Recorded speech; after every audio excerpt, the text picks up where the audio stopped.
Imagine a vase that sits on a table before you, and in this vase there are infinitely many balls, numbered 1, 2, 3, and continuing onward without end into the realm of pure mathematical abstraction. At 1 minute before noon, you perform a peculiar action. You remove ball number 1 from the vase and add 10 new balls in its place, so the vase now contains 9 additional balls than it did before. At 30 seconds before noon, you remove ball number 2 from the vase and add 10 new balls in its place once more, and the vase grows again by 9 balls. At 20 seconds before noon, you remove ball number 3 and add 10 more, the vase expanding further still. This process continues indefinitely, accelerating as you approach the stroke of noon, each action happening faster and faster in the seconds remaining, always removing 1 ball and adding 10 in its place. The mathematical reality of this situation presents us with an extraordinary paradox. At each individual step along the way, the vase contains more balls than it did in the previous step, growing larger and larger with each iteration. The number of balls increases without bound as we approach noon. Yet when we examine the situation at the exact moment of noon itself, we discover something that defies our intuition entirely. By noon, every single ball that was ever in the vase has been removed. Ball 1 was removed at 1 minute before noon, ball 2 at 30 seconds before noon, ball 3 at 20 seconds before, and so on through all the infinitely many balls. The vase, which seemed to be growing without limit, suddenly becomes empty. This is the Ross-Littlewood Vase, a thought experiment that reveals how our everyday logic breaks down when confronted with infinity. We have developed a comfortable understanding of how quantities work in the finite world where we live our lives. We expect that if something is growing, it should contain more at the end than it did at the beginning. We expect that removing items makes things smaller. We expect consistency between the trend of a process and its final outcome. Yet infinity operates under different rules entirely, rules that feel alien to our finite minds. The paradox persists not because there is any error in the mathematics, which is completely sound and rigorous, but because our intuition, honed by millions of years of evolution in a fundamentally finite world, rebels against the conclusion. We watch the vase grow at every step and cannot help but feel that it should be full at the end, even though we can prove with absolute certainty that it is empty. This disconnect between mathematical reality and human expectation remains unresolved in our minds, a reminder that infinity is not merely a large number, but a genuinely different kind of thing entirely.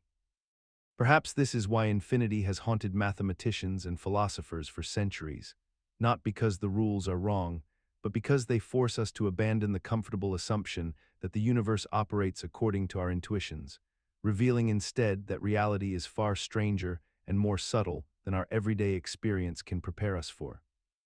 And yet, despite this strangeness, the Ross-Littlewood Paradox is not merely a curiosity of abstract mathematics. It reveals something profound about the nature of infinity itself, showing us that infinite sets can behave in ways that finite intuition cannot predict, and that the journey toward a limit need not resemble the limit itself. This lesson extends far beyond the vase itself. Whenever we encounter infinite processes in mathematics or physics, we must resist the temptation to assume that the behavior along the way predicts the final state. For infinity permits transformations so radical that the endpoint can bear no resemblance whatsoever to the trajectory that leads to it.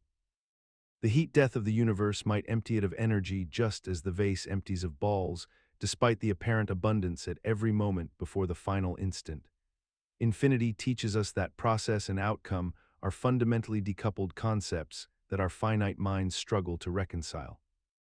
Imagine you are presented with 2 sealed envelopes, and you are told that one contains twice as much money as the other, though you do not know which is which or what the actual amounts are. You are allowed to open one envelope and examine its contents before making your final decision, and after you see the amount inside, you must choose whether to keep that envelope or switch to the unopened one. Let us say you open the first envelope and find it contains $100. Now your mind begins to work through the possibilities with relentless logic. If this envelope contains $100, then either the other envelope contains $50, meaning this is the larger amount, or it contains $200, meaning this is the smaller amount. Since both scenarios seem equally probable, you calculate the expected value of switching. If you switch and the other envelope has $50, you lose $50 from your current position. If you switch and the other envelope has $200, you gain $100 from your current position. The expected gain from switching appears to be $100 minus $50 divided by 2, which equals $25 of positive expected value. This mathematical reasoning suggests you should always switch, regardless of the amount you find in the first envelope. Yet this conclusion creates an immediate logical paradox that troubles the mind, because if the expected value of switching is always positive, then it should also have been positive before you open the first envelope, which contradicts the symmetry of the problem. The same reasoning would apply to whichever envelope you chose to open first, suggesting that switching is always advantageous, yet you cannot switch twice and gain advantage both times from the same pair of envelopes. This is the heart of the paradox, and it reveals a profound error in our intuitive reasoning about probability and information. The mistake lies in the assumption that both outcomes remain equally probable after you have opened an envelope and observed a specific amount. The prior probabilities of the amounts in the envelopes matter enormously, yet the problem statement provides no information about how the envelopes were filled or what the range of possible values might be. Without knowing the distribution from which the amounts were drawn, we cannot properly calculate the conditional probability that determines whether switching is actually beneficial. Our minds treat this as a straightforward problem with obvious symmetry, assuming equal odds without justification, and this mental shortcut feels so natural and reasonable that we resist the realization that we have made an error. The two-envelope problem persists in confounding people precisely because the logical structure seems sound on first inspection, and the mathematical reasoning appears rigorous, yet the conclusion leads to a contradiction that no actual decision procedure can satisfy. It is a humbling reminder that mathematical elegance and logical rigor are not sufficient guarantees of truth when the underlying assumptions remain hidden or unjustified, and that the most insidious errors in reasoning are often those that masquerade as self-evident truths. The paradox serves as a gateway to understanding why probability itself resists our intuitions, why the same mathematical tools that launch rockets and predict elections can lead us astray when we fail to specify the complete conditions of a problem. In this way, the two-envelope problem becomes not merely a puzzle to solve, but a koan that teaches us the discipline required to think clearly about uncertainty itself. When we encounter such paradoxes in other domains, in financial decisions, medical diagnostics, or policy making,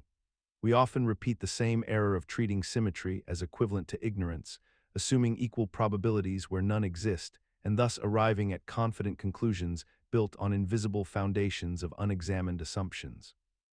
Imagine a philosophical experiment that begins on a Sunday evening when a woman named Beauty agrees to participate in a strange study that will fundamentally challenge how she understands probability and consciousness itself. She is told that she will be put into a deep sleep, and while she sleeps, a coin will be flipped. If the coin lands on heads, she will be awakened on Monday, have a brief conversation with the researchers, and then be given a drug that erases her memory of waking up before being returned to sleep. If the coin lands on tails, she will instead be awakened on both Monday and Tuesday, with the same memory-erasing drug administered after each waking, so she will have no idea whether she is experiencing her first awakening or her second. The crucial question emerges when Beauty is awakened at some point during the experiment with no knowledge of what day it is or how many times she has been awakened. What should her credence be that the coin landed on heads? This problem creates a genuine collision between two seemingly valid approaches to reasoning about probability. On one hand, from a classical Bayesian perspective before the experiment begins, the coin has a 50% chance of landing on heads and a 50% chance of landing on tails, a fact that should not change simply because Beauty has been awakened. From this outside view, the probability remains 1/2. Yet from Beauty's internal perspective, whenever she awakens during the experiment, she must reason about which scenario she is in, and here the mathematics becomes startlingly different. If the coin landed on tails, she will be awakened twice, meaning there are two distinct moments when she could be having the experience she is currently having. If the coin landed on heads, she will be awakened only once. Therefore, when she awakens, she should reason that she is twice as likely to be in a tails scenario as a head scenario, suggesting her credence should be 1/3 rather than 1/2. The paradox persists because it reveals something genuinely puzzling about how self-location works in probability theory and how consciousness relates to experimental design. No amount of reflection seems to decisively settle whether Beauty should adopt the outside view that treats the original coin flip as fixed at 50-50 odds, or the inside view that accounts for her being twice as likely to experience a waking in worlds where tales occurred. Philosophers have developed increasingly sophisticated arguments for both positions, invoking concepts like indexical information, anthropic reasoning, and the nature of subjective experience itself. Yet the problem remains unresolved at the deepest levels of epistemological inquiry, resisting any final consensus and continuing to generate debate among those who think carefully about probability, identity, and the strange asymmetry between what we know about the world and what we can justifiably believe about our place within it. Some scholars argue that the problem forces us to reconsider what probability even means when applied to subjective experience, whether it describes frequencies in the world or rational degrees of belief about one's own situation, a distinction that may prove fundamental to resolving not just this puzzle, but entire categories of problems in decision theory and quantum mechanics, where observation and identity become entangled with probability itself. The problem even casts shadow over how we should reason about our own existence. If we accept the one-third answer, we must concede that the mere fact of being conscious and experiencing a moment gives us probabilistic information about which possible world we inhabit, a conclusion that extends far beyond the laboratory and touches on questions about why we find ourselves in this particular universe rather than another, suggesting that anthropic reasoning might reshape our understanding of cosmology, evolution, and the very foundations of how we should interpret evidence about reality itself. Imagine you have a farmer who harvests 100 kilograms of potatoes on a particular autumn morning, and these potatoes, fresh from the earth, contain 99% water by weight, with only 1% of their total mass consisting of solid matter such as starches, minerals, and cellular structures. The farmer places these potatoes in a storage shed to dry naturally over the course of several weeks, and during this time, the water content gradually evaporates into the surrounding air, a process that seems entirely straightforward and predictable. However, when the farmer returns to weigh the potatoes after several weeks have passed, and the water content has reduced from 99% to 98%, something counterintuitive emerges that challenges our basic understanding of how mass and proportion should behave in relation to one another. If we do the mathematics carefully, accounting for the fact that only the water has evaporated while the solid matter remains constant at 1 kilogram, we discover that those potatoes now weigh 50 kilograms rather than the roughly 50 kilograms we might initially expect from such a small change in water percentage. The paradox exists because human intuition struggles with the relationship between relative proportions and absolute quantities, particularly when one component of a mixture changes while another remains fixed. When 99% of 100 kilograms represents 99 kilograms of water, the remaining 1 kilogram of solid matter comprises 1% of the total weight. But when that water content decreases to 98%, while the solid matter stays at 1 kilogram, the mathematics demands that this 1 kilogram must now represent 2% of the total, which means the total weight must now be 50 kilograms for the mathematics to remain consistent and true. Our minds rebel against this conclusion because we intuitively expect that losing a small amount of weight should result in a proportionally small decrease in total mass. Yet here we see that reducing water content by merely 1 percentage point causes the total mass to drop by 50%. The mechanism behind our confusion involves the way our brains process ratios and percentages in relation to absolute values, particularly when dealing with scenarios involving composition and mixture, and we fail to recognize that percentages represent relative proportions rather than fixed quantities. This paradox persists in human consciousness despite its logical inevitability, because we rarely encounter situations in daily life where we calculate the absolute quantities implied by percentage compositions. And when we do think about potatoes or other objects losing moisture, we typically imagine a gradual, proportional decrease, rather than stopping to perform the mathematical calculations that would reveal the true nature of the transformation. The potato paradox demonstrates how normalized our acceptance of numerical illiteracy has become, for we navigate a world filled with percentages, ratios, and compositions without developing strong intuitive understandings of how these mathematical relationships actually function in reality, and we allow ourselves to be surprised by outcomes that are entirely determined by basic arithmetic. Yet this same mathematical principle governs countless real-world scenarios that we encounter without recognizing the pattern. From the seemingly modest changes in body composition during weight loss, where losing water weight causes dramatic shifts in body fat percentages, to the financial implications of inflation reducing the purchasing power of currency, where small percentage changes in relative value translate into massive shifts in absolute worth. By understanding the Peto paradox not merely as a curiosity, but as a window into our relationship with quantitative reasoning, we equip ourselves to navigate a world where percentages and proportions shape everything from medical diagnoses to economic policy.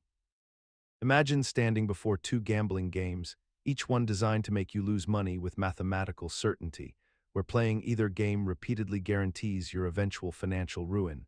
Yet when you alternate between them in a seemingly random pattern, you somehow emerge as a consistent winner over time, which is the fundamental essence of Parrondo's paradox.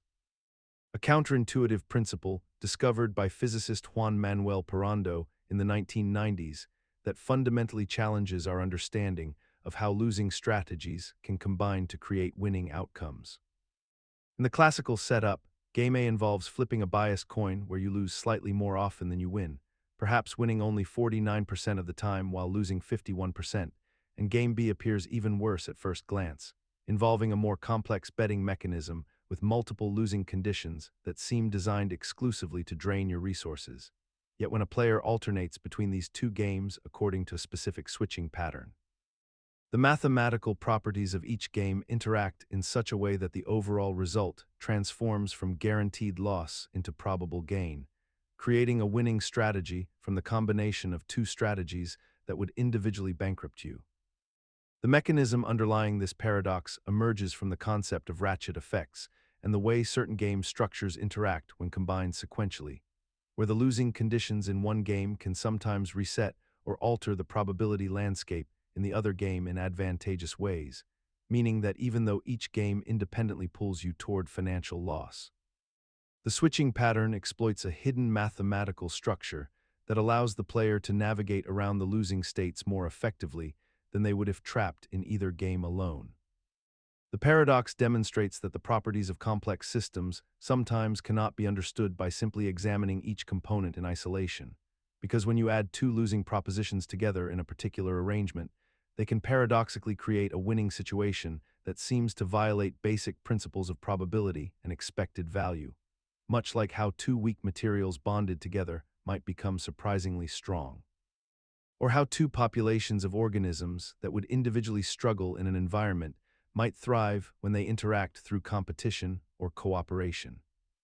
In practical terms, Parrondo's paradox has found applications in molecular biology, where researchers discovered that molecular motors within cells seem to employ similar switching strategies to move against concentration gradients,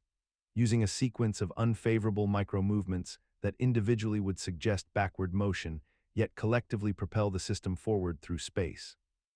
suggesting that nature itself has evolved mechanisms that exploit this counterintuitive principle for survival and growth. The persistence of this paradox in both theoretical mathematics and biological reality reveals something profound about how we often oversimplify complex systems by assuming that the properties of wholes must reflect the sum of their parts in straightforward ways, when actually the arrangement, sequence, and interaction patterns matter far more than the individual components. And this realization extends beyond gambling and biology into economics, decision-making, and organizational strategy, where seemingly poor individual choices made in particular sequences and contexts can sometimes generate unexpectedly positive collective outcomes through mechanisms we rarely stop to examine carefully. A company might discover that alternating between seemingly inefficient processes, perhaps rotating between conservative cost-cutting and aggressive innovation, produces better long-term results than committing fully to either approach alone, while investors who diversify between losing sectors at different times might outperform those who concentrate their resources in traditionally safe options.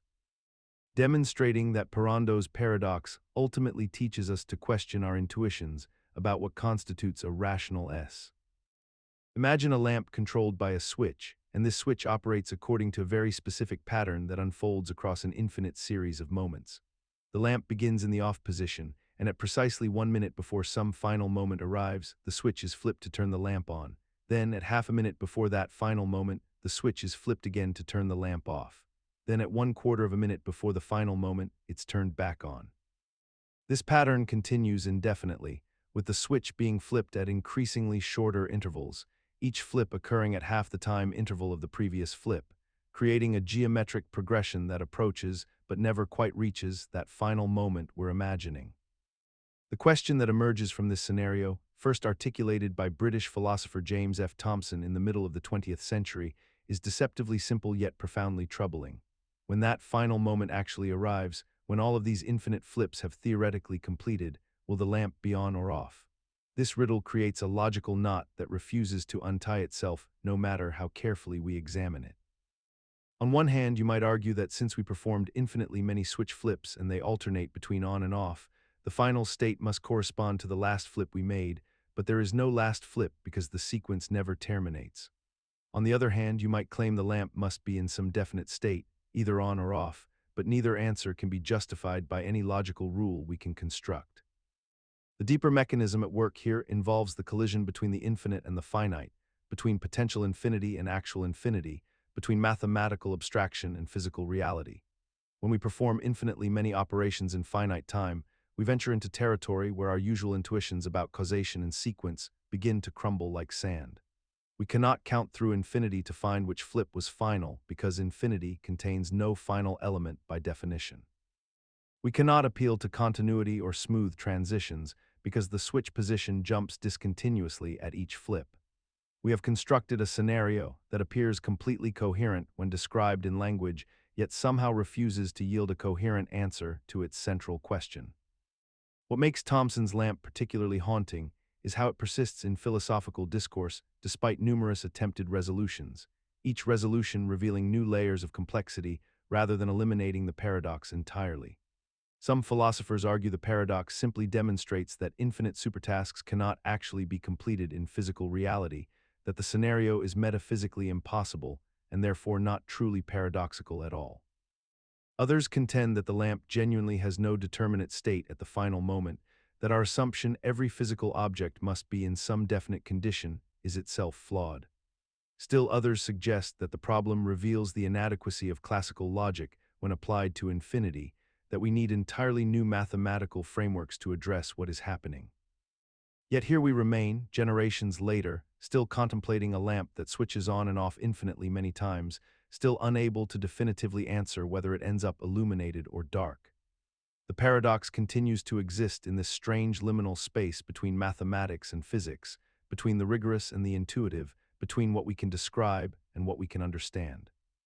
Perhaps the lamp's true significance lies not in any answer we might discover, but in what its very existence as a paradox reveals about the limits of our conceptual frameworks, that some questions probe so deeply at the boundary between the mathematical and the physical that they expose fundamental gaps in how we understand causation, time, and infinity itself. The lamp becomes a mirror held up to our thinking, revealing that perhaps infinity is not merely a mathematical convenience, but a genuine feature of reality that demands we fundamentally reconsider what we mean by completion, causation, and the nature of physical. Consider the peculiar institution of the modern courtroom, where we have constructed an elaborate system designed to determine truth and dispense justice. And yet within this very system exists a structural contradiction so fundamental that it undermines the stated purpose of its own existence. The paradox operates like this. We employ lawyers whose explicit professional duty is not to discover truth, but rather to advocate zealously for their clients, regardless of whether those clients are actually truthful or culpable, and we accept this arrangement as not merely necessary, but as the foundation upon which justice itself must rest. A defense attorney whose client is provably guilty is ethically obligated to mount the most vigorous defense possible, employing every legal mechanism to obscure, challenge, and complicate the presentation of facts that would lead to conviction. The prosecution, meanwhile, operates under similar constraints, bound by rules of evidence and procedure that often prevent the most relevant truths from being presented to the jury, while simultaneously possessing the power to withhold exculpatory evidence, a power so regularly abused that we have created an entire legal principle called Brady violations to address it. What emerges from this system is a courtroom drama where truth becomes almost incidental to the performance of law itself, where the person most likely to understand the full reality of what actually happened is usually the judge, who sits largely silent and powerless, bound by rules of procedure that prevent them from conducting their own inquiry. We tell ourselves that this adversarial system works because through the clash of skilled advocates, truth will somehow emerge victorious, that the vigorous opposition of well-matched opponents will naturally produce justice. Yet the statistical reality shows that wealthy defendants with better legal representation achieve vastly different outcomes than poor defendants with overburdened public defenders, suggesting that the system rewards rhetorical skill and procedural knowledge rather than actual innocence. The deeper paradox is that we have built a justice system explicitly designed not to find the truth, but to ensure that certain procedures are followed, certain rights are protected, certain evidence is excluded, and certain rules of engagement are honored, and we have somehow normalized the idea that this procedural correctness is more important than the actual determination of what happened. We accept that someone might be innocent but still convicted because their lawyer made a procedural error, or guilty but still acquitted because the evidence against them was obtained improperly or presented in a way that confused rather than clarified, and we call this justice because at least it was lawful justice. The psychological mechanism that allows this paradox to persist is our deep need to believe that we have created fair systems, that we have replaced the chaos of pure force with the order of rules and procedures, and that following rules reliably produces good outcomes, even when the rules themselves are structured in ways that often obscure rather than reveal the truth we claim to be seeking. We have inverted the relationship between means and ends, convincing ourselves that if the procedure is fair, the outcome is just, regardless of whether it actually reflects reality.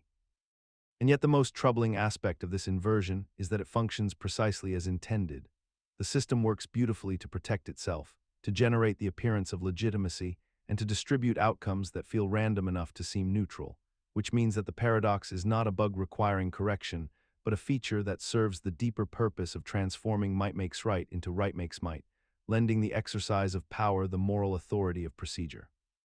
We see this most clearly when a court-ordered execution proceeds despite emerging evidence of innocence, or when a settlement is reached that allows both parties to claim victory while the underlying truth remains permanently obscured, because what matters is end. Imagine looking at your social circle and noticing something peculiar about the people you call your friends, something that seems to contradict itself at every level of observation, and yet remains stubbornly true across nearly every measurement we can devise. You begin to realize that on average, your friends have more friends than you do, which sounds impossible at first because after all, you are friends with them, so how could they possibly have more friends than you when you are counting them as your friends? This strange observation forms the foundation of what researchers call the friendship paradox, and it persists as a genuine phenomenon that has been documented extensively across social networks of all kinds, from traditional face-to-face communities to the vast interconnected webs of digital social media platforms where billions of interactions occur every single day. The mechanism that drives this paradox emerges from a mathematical principle rather than from any deception or misunderstanding, because when you select your friends through any natural process, you are inherently more likely to become friends with people who are themselves socially well-connected and popular, which means you tend to befriend individuals who have larger social networks than the average person. And therefore, when you examine your friend group and count how many friends each of them has on average, you will find that number exceeds your own friend count. Think about how friendship formation actually works in the real world, where popular people with extensive social networks have more opportunities to meet you and become your friend, while isolated individuals with very few connections have fewer chances to enter your social sphere, which creates an invisible bias in the selection process that ensures your friends will tend to be more socially connected than you are. This effect intensifies dramatically on social media platforms where the algorithm actively promotes popular accounts and where users can publicly display their follower counts, making the paradox visible and measurable to anyone who bothers to examine their own friend lists.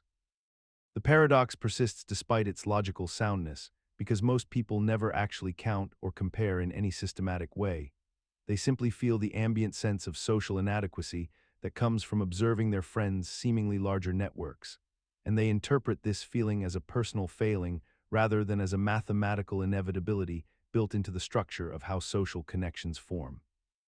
We have normalized this paradox by creating an entire cultural narrative around social anxiety and the fear of missing out, where feeling less connected than your friends seems like a personal problem to be solved through greater effort and engagement, when in reality it is simply how networks work at a fundamental level, and no amount of additional socializing can change this mathematical truth that will follow you throughout your entire existence within any group of people you choose to call your friends. Yet paradoxically, understanding this mathematical inevitability rarely alleviates the feeling of social inadequacy, because knowledge alone cannot override the visceral comparison our minds make when scrolling through a friend's inflated follower count, reminding us that the paradox is not merely a statistical abstraction, but a lived experience embedded in the architecture of human connection itself.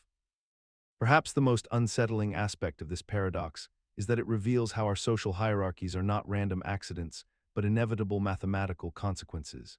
meaning that inequality in social connection is as fundamental to networks as gravity is to physics, and no amount of democratic idealism or genuine effort to create egalitarian communities can erase this structural reality that will endlessly reproduce itself across every conceivable human grouping.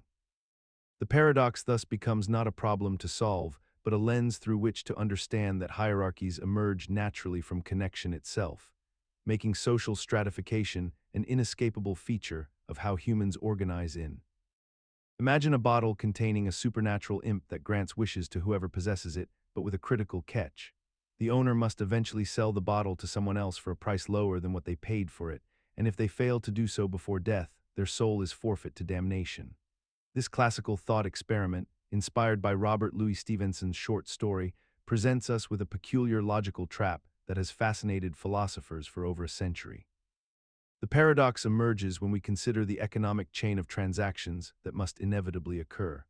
Someone must eventually own the bottle, and that final owner will face an impossible choice. They cannot sell it to anyone for a lower price because no one would rationally pay money for an item that guarantees their eternal damnation, yet they cannot keep it without facing the same damned fate themselves. The bottle creates an infinite regression of rational actors all refusing to accept the final position, yet someone must be in that position, which suggests that at some point in the chain, a person would knowingly accept damnation, or that the entire transaction chain should never begin at all. The psychological mechanism underlying this paradox reveals something profound about how we evaluate risk and make decisions when facing apparently rational frameworks. We tend to assess value through a lens of immediate benefit versus distant consequence, convincing ourselves that we will find an exit before we reach the trap's conclusion. The bottle imp paradox exploits our optimism bias and our tendency to assume that someone else will ultimately bear the burden of an impossible choice. We reason that as long as we can pass the problem forward, we benefit from the wishes while deferring the ultimate cost indefinitely. This mirrors how societies and individuals often handle environmental degradation, debt, and other deferred consequences. We participate in systems knowing they are ultimately unsustainable, yet we rationalize that the collapse will occur after our time or that we will find a solution before the deadline arrives. Despite its transparent logical impossibility, this paradox persists in philosophical discourse and in our collective unconscious because it perfectly encapsulates the tension between rational self-interest and collective responsibility that defines human civilization. We have normalized a version of the bottle imp paradox in countless real-world contexts, from financial bubbles where investors knowingly participate in unsustainable growth patterns to environmental consumption where we understand the consequences but proceed anyway. The paradox remains unresolved not because we lack the intellectual capacity to understand it, but because accepting its conclusion would require us to fundamentally restructure how we make decisions about immediate gratification and deferred costs. The bottle imp, in this sense, becomes a mirror held up to our own complicity in systems we know to be flawed. We are simultaneously the seller seeking profit, the buyer seeking benefit, and the doomed final owner we refuse to acknowledge within ourselves. Perhaps the paradox's true power lies not in its logical unsolvability, but in its ability to make visible the uncomfortable truth that we are all, in some measure, trapped within bottles of our own collective making. The question then becomes not whether we can escape the bottle, but whether recognizing ourselves within it might alter our willingness to keep passing it forward. Whether the moment we truly see the imp's grin reflected in our own choices, we might finally choose to break the cycle rather than perpetuate it. Yet history suggests we rarely make that choice voluntarily. We break the cycle only when forced to, when the bottle reaches someone too desperate or too clear-eyed to maintain the comforting fiction that they will not be the final owner. And by then, the cost of breaking it has become far steeper than it would have been at any earlier point in the chain. Imagine standing in a vast natural history museum, gazing at the skeletal remains of a blue whale suspended from the ceiling, a creature that can weigh as much as 200 tons and live for nearly a century, and then turning to look at a display case containing the fragile bones of a mouse, an animal that might weigh less than an ounce and rarely sees its third birthday. Both creatures are composed of cells, both creatures reproduce through cellular division, and both creatures face the constant threat of those cells malfunctioning and becoming cancerous. Yet the blue whale, despite being millions of times larger and living many times longer, does not suffer from cancer at proportionally higher rates than the mouse does. This observation, first articulated by the evolutionary biologist Richard Peto in the 1970s, presents us with a puzzle so profound that it seems to violate everything we understand about cellular biology and the probability of disease. If cancer arises from random mutations in cells, then larger animals with more cells and longer lifespans should be exponentially more susceptible to malignant tumors. Yet empirical evidence consistently demonstrates that this relationship does not hold true across species. The paradox emerges from our intuitive understanding of statistics and probability, which suggests that more opportunities for error should inevitably lead to more errors, yet nature appears to operate under different rules entirely. The mechanism underlying this apparent impossibility reveals itself when we examine the sophisticated cellular mechanisms that larger animals have evolved to prevent cancerous growth. Whales possess multiple copies of tumor suppressor genes, particularly the p53 gene, which functions as a cellular guardian, constantly monitoring for signs of malignancy and triggering cellular death when mutations threaten to spiral into cancer. These marine mammals have developed enhanced DNA repair mechanisms that catch and correct mutations with remarkable precision, and they possess accelerated apoptosis pathways that eliminate damaged cells before they can proliferate into tumors. Humans and other large animals have similarly evolved redundant safeguards against cancer that operate with greater vigilance and efficiency than the relatively simple cellular defenses of smaller creatures.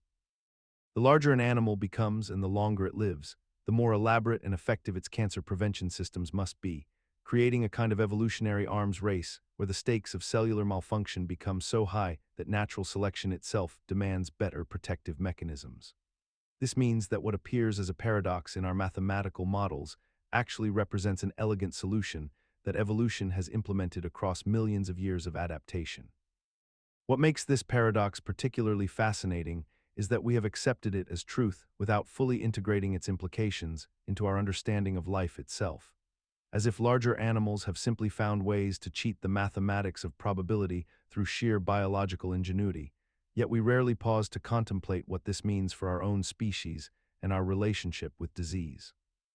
We live with the knowledge that cancer rates do not correlate with body size or lifespan in the ways our intuition demands they should, and we have moved forward with our medical research and treatment protocols without fully resolving the deeper philosophical question of why nature would construct such elaborate defenses against cellular mutation only in the creatures most capable of perceiving and fearing death.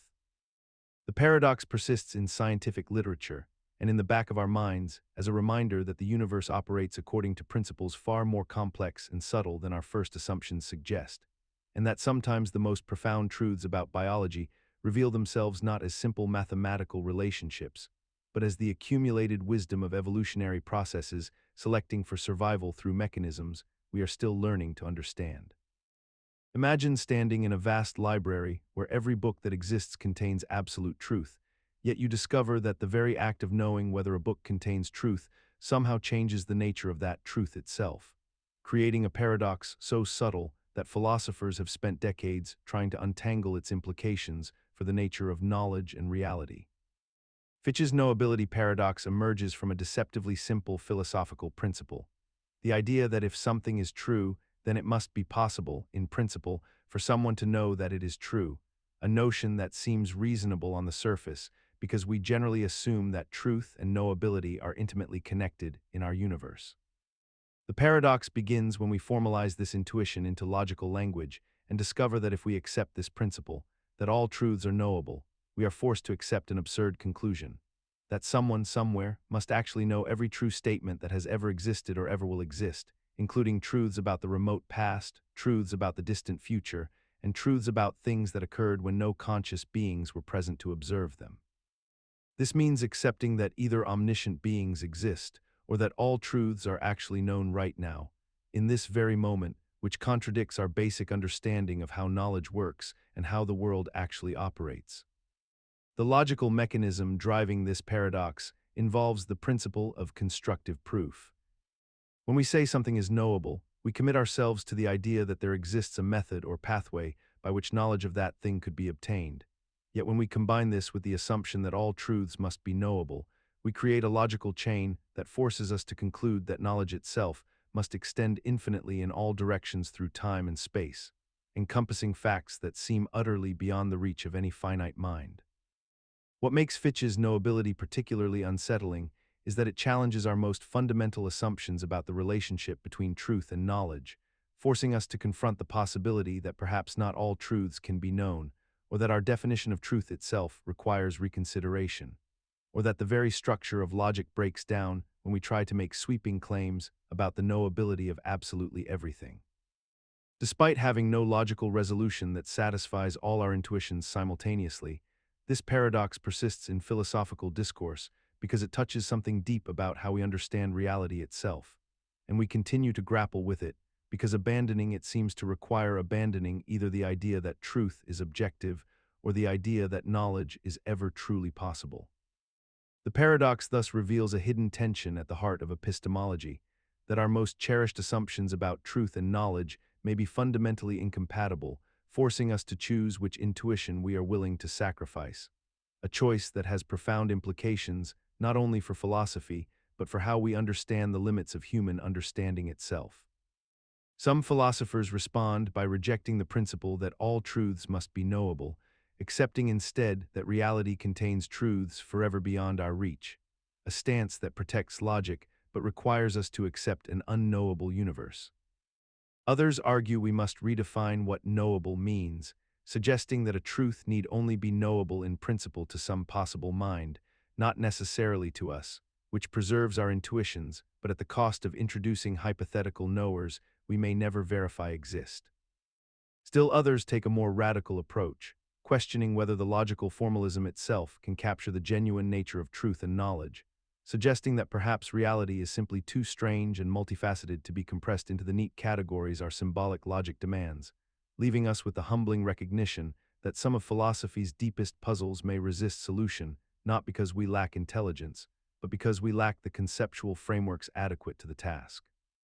Consider a moment when you find yourself saying something that feels entirely reasonable in the moment, yet the instant the words leave your mouth, you recognize the profound oddness of what you have just articulated, and this peculiar sensation of simultaneously knowing something to be true while announcing its negation forms the very core of what philosophers call Moore's paradox, named after the 20th century philosopher George Edward Moore, who first identified this strange logical phenomenon. Imagine standing in a conversation with a friend and stating with complete confidence that it is raining outside, but I do not believe that it is raining, and in doing so you have not made a logical contradiction in the traditional sense, because it is entirely possible for it to be raining while you genuinely do not believe it is raining, perhaps because you have been isolated from windows, or perhaps you have been given false information, yet despite this technical coherence. The statement feels absurd to anyone who hears it, because it violates something deeper than mere logical consistency. The paradox emerges not from the structure of the words themselves, but from what the statement reveals about the speaker's own mind and knowledge state. Because when you assert that something is true, you are implicitly communicating that you believe it to be true, and therefore to immediately follow that assertion by denying your own belief creates a performative contradiction where the act of speaking undermines the content of what is being said.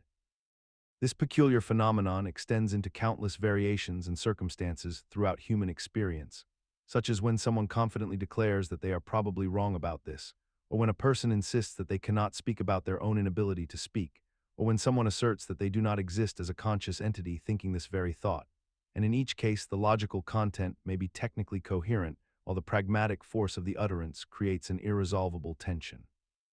The psychological mechanism underlying Moore's paradox reveals something profound about how human communication operates on multiple simultaneous levels, where we convey not only the propositional content of our words, but also implicit claims about our own epistemic states, our confidence in what we are saying, and our commitment to the truth of our assertions. And this layering of meaning means that a statement can be logically valid while remaining pragmatically incoherent or absurd. What makes this paradox persist in human thought and conversation, despite its fundamental incoherence, is precisely that it operates in the gap between what we say and what we mean, between explicit logical form and implicit communicative intent, and most people navigate this territory without ever consciously recognizing the paradox at work, simply feeling that something is wrong with a statement before they could ever articulate precisely why. Suggesting that human beings possess an intuitive grasp of these communicative principles that operates beneath the level of conscious logical analysis. This intuitive detection of pragmatic incoherence suggests that our minds have evolved sophisticated mechanisms for tracking not just what others claim to be true, but what their claims reveal about their internal states, allowing us to navigate the treacherous waters of deception, self-deception, and miscommunication that would otherwise render social coordination impossible. And so when we encounter Moore's paradox in conversation, we are not merely observing a logical curiosity, but witnessing the moment when the implicit architecture of human communication becomes suddenly visible, stripped bare of its usual concealment by the ordinary flow of discourse, revealing the delicate consensus we maintain about what it means to speak truthfully to one another. Yet perhaps the deepest insight Moore's paradox offers is that truthfulness in human communication depends less on the logical consistency of our words and more on the alignment between what we assert and what we genuinely believe, making sincerity. Imagine a man named Tristram who decides to write his autobiography with absolute thoroughness and meticulous detail, determined to capture every single moment of his existence with perfect fidelity so that future generations might know him completely and understand the full contours of his life and mind. He begins his task with great enthusiasm, sitting down each day to record not only the major events of his life, but also every thought, every sensation, every digression that occurs to him, believing that to truly document a life means to exclude nothing and spare no detail, however small or seemingly insignificant. Yet as he writes about his first day of life, he finds that recounting it in complete detail takes him an entire week, and when he moves to his second day of life, that takes another full week to describe comprehensively. He realizes with growing horror and fascination that the rate at which he is documenting his life is slower than the rate at which he is actually living it, which means that he will never, no matter how long he writes or how diligently he works, be able to catch up to his present moment. The faster he writes, the more life happens that he must then document, and the documentation of that new life consumes more time than the living of it, creating an impossible mathematical spiral from which there is no escape. This thought experiment emerged from Lawrence Stern's 18th century novel of the same name and has haunted philosophers and logicians ever since, because it demonstrates something peculiar about the nature of time and documentation and the strange relationship between experience and its representation. The paradox reveals that any complete record of experience must necessarily contain the experience of creating that record, and thus any attempt at total documentation is fundamentally undermined by its own recursive nature. We encounter versions of this paradox constantly in our modern lives, whether we acknowledge it or not, particularly in our obsession with recording every moment through photographs and video and social media posts, believing that capturing experience somehow preserves it or makes it more real, yet discovering that the time spent documenting our experiences is time not spent fully experiencing them. The paradox persists in our consciousness because it touches something true about human existence, the gap between life as it is lived and life as it can be known or represented, and this gap seems to widen rather than narrow the more carefully we observe and document our reality. Perhaps this is why the most meaningful moments of our lives often remain the least documented. A child's laugh we forget to photograph, a conversation so engaging we never think to record it, and why our memories of these unmediated experiences frequently feel more vivid and true than the carefully curated digital records we do preserve.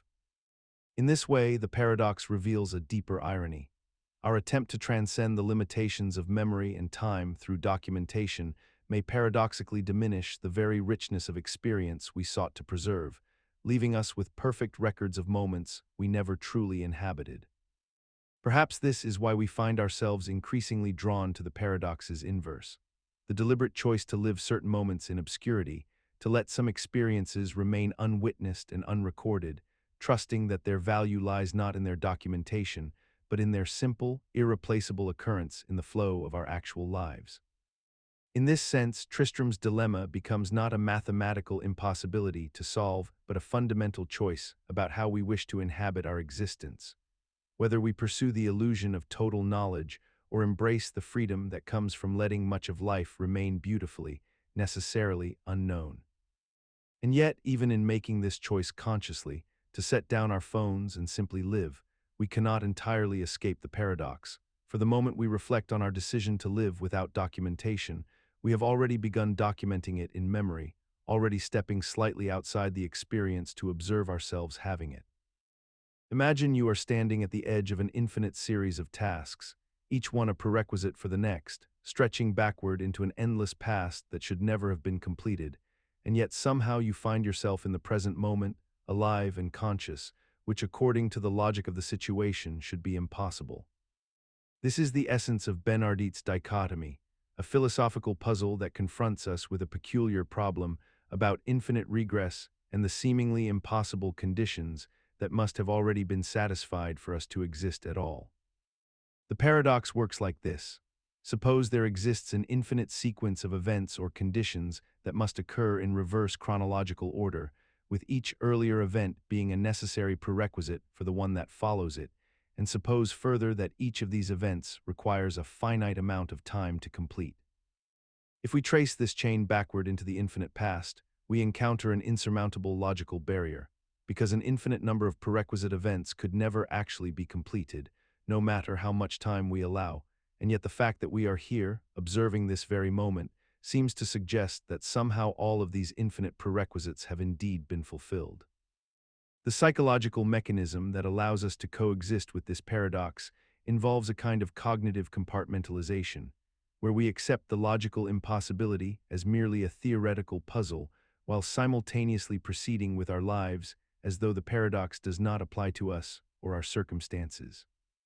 We have become remarkably skilled at holding two contradictory truths in our minds simultaneously. We understand that infinite regress appears to be logically impossible, and yet we experience the obvious fact of our own existence, which seems to require that somehow these infinite prerequisites were completed. What makes Benardete's dichotomy so unsettling is that it suggests there may be something fundamentally problematic with the way we understand causality, infinity, and the structure of time itself. And yet we have normalized this intellectual discomfort to such a degree that we rarely pause to truly contemplate what it means that we exist at all given these logical constraints. The paradox persists in our thinking like a persistent background hum, acknowledged but largely ignored, because to truly reckon with its implications would require us to fundamentally restructure our understanding of existence, and so instead we simply accept the mystery and move forward. Perhaps this is why we rarely ask the question that Benardete's dichotomy forces upon us. If an infinite chain of prerequisites truly cannot be completed, then what does that tell us about the nature of the present moment itself? Is it a genuine starting point that somehow exempts itself from the rules we apply to everything else? Or does it suggest that our entire framework for understanding causality and time is fundamentally misconceived? Perhaps the deepest insight is that Benardete's dichotomy reveals not a flaw in reality, but a limitation in our conceptual tools. We may be attempting to apply linear, sequential logic to a domain where time itself does not function as we assume it does, suggesting that the very notion of an infinite past, requiring completion, may be a category error born from treating time like a spatial dimension that can be traversed backward infinitely. When in fact the structure of causality might operate according to principles we have yet to adequately theorize. In this light, Benardete's dichotomy might be reframed not as a paradox demanding resolution, but as an invitation to recognize the limits of our temporal intuitions. Much as quantum mechanics revealed that our intuitions about locality and determinism were provincial rather than universal, so too might this paradox suggest that our intuitions about sequence and completion are artifacts of our particular vantage point within time rather than reflections of time's fundamental structure. Imagine yourself in a peculiar scenario devised by philosopher David Kavka, where someone offers you a substantial sum of money, perhaps $1 million, but only on one condition. You must intend to drink a toxin tomorrow that will make you violently ill for several hours, though it will cause no permanent harm to your body or your life. The catch is that the money will be transferred to your account today, but only if you genuinely intend to consume the toxin when tomorrow arrives. However, there is a further twist embedded within this puzzle. You know with absolute certainty that tomorrow morning, before you must drink the toxin, the money will already be safely in your possession. The puzzle then asks a deceptively simple question. Can you form the genuine intention to drink the toxin today, knowing that tomorrow you will have every rational reason not to follow through? The mechanism that makes this puzzle so philosophically troubling rests upon the peculiar nature of intention itself and how it differs from mere prediction or desire. Intentions are typically formed because we believe they serve our interests or our values, yet in this scenario, any rational person would recognize that drinking the toxin serves no interest whatsoever once the money has already been received. The toxin provides no benefit, no pleasure, no achievement, and no meaningful purpose. It only promises suffering. Your rational mind tomorrow would see no compelling reason to honor an intention formed under yesterday's very different circumstances when the incentive still existed. This creates what philosophers call a problem of practical reasoning, where your commitment to future action cannot survive rational scrutiny. The paradox deepens when we consider that you might attempt various psychological tricks to make yourself drink the toxin anyway, such as publicly announcing your intention, or trying to convince yourself through self-deception that you truly want to experience the illness. But each of these strategies reveals the fundamental problem. You cannot genuinely intend what your rational mind rejects. And yet, despite this logical impossibility, many people find themselves unable to completely dismiss the notion that some form of intention might somehow be formable. And this persistent intuition that the puzzle should have a solution reveals something profound about how we misunderstand the relationship between our commitments, our rationality, and our future selves. Exposing a gap between what we think we should be able to do and what our actual nature as rational agents permits us to do. Perhaps this explains why the puzzle has captivated philosophers for decades. It forces us to confront whether intention is truly under our voluntary control, or whether it is ultimately constrained by the rational architecture of our minds, suggesting that some commitments simply cannot be willed into existence regardless of how desperately we might want to bridge the gap between incentive and action. If we accept this conclusion, we might begin to wonder whether certain philosophical thought experiments reveal not hidden possibilities within human nature, but rather the actual boundaries of what rational agents can authentically do, suggesting that the puzzle's apparent insolubility is not a failure of our will, but rather a success of our rationality in protecting us from self-defeating commitments that contradict our own deepest nature. In this light, Kafka's puzzle becomes less a riddle to be solved and more a mirror reflecting the elegant constraints of practical rationality itself. Constraints that, far from being limitations we should resent, actually constitute the very foundation of reliable agency and trustworthy commitment in human relationships. When we understand intention this way, as fundamentally constrained by rationality rather than infinitely malleable, we gain insight into why trust matters so profoundly in human affairs. We can rely on others' commitments precisely because they cannot simply abandon them on a whim once circumstances change, just as we ourselves cannot authentically intend what are ration. Imagine yourself standing in front of a mirror on a typical workday morning, holding a length of fabric that serves no practical purpose whatsoever, yet you loop it around your neck with the kind of ritualistic precision that suggests it matters enormously. This is the necktie, a garment whose entire existence represents one of the most perplexing paradoxes in human behavior and social convention. The necktie is fundamentally impractical in every measurable way, yet it persists as a marker of professionalism, formality, and respectability across countless cultures and contexts. When you examine the necktie objectively, it restricts blood flow to your head, it catches in doors and machinery, it requires special techniques to tie and untie, it serves as a choking hazard in dangerous situations, and it offers absolutely no insulation or protection from the elements. Despite these documented disadvantages, generations of professionals have accepted the requirement to wear one as though it were a natural law of business and formal society, rather than an arbitrary convention that could be discarded at any moment. The mechanism behind this paradox operates through a combination of social signaling, historical accident, and collective agreement that has become so normalized that we rarely question it. When you wear a necktie, you are communicating something intangible about your willingness to conform, your respect for tradition, your commitment to formality, and your acceptance of social codes that exist independent of practical logic. This works precisely because the necktie has no practical function, which makes it the perfect symbol of status and adherence to convention. If the necktie actually accomplished something useful, like keeping you warm or protecting your clothing, then wearing one would be about functionality rather than social positioning.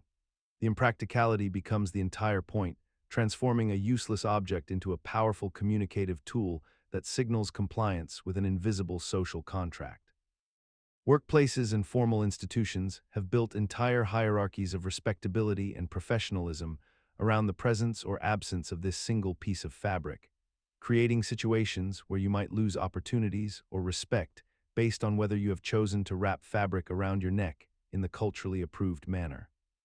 What makes this paradox particularly persistent is that it remains stubbornly immune to rational critique.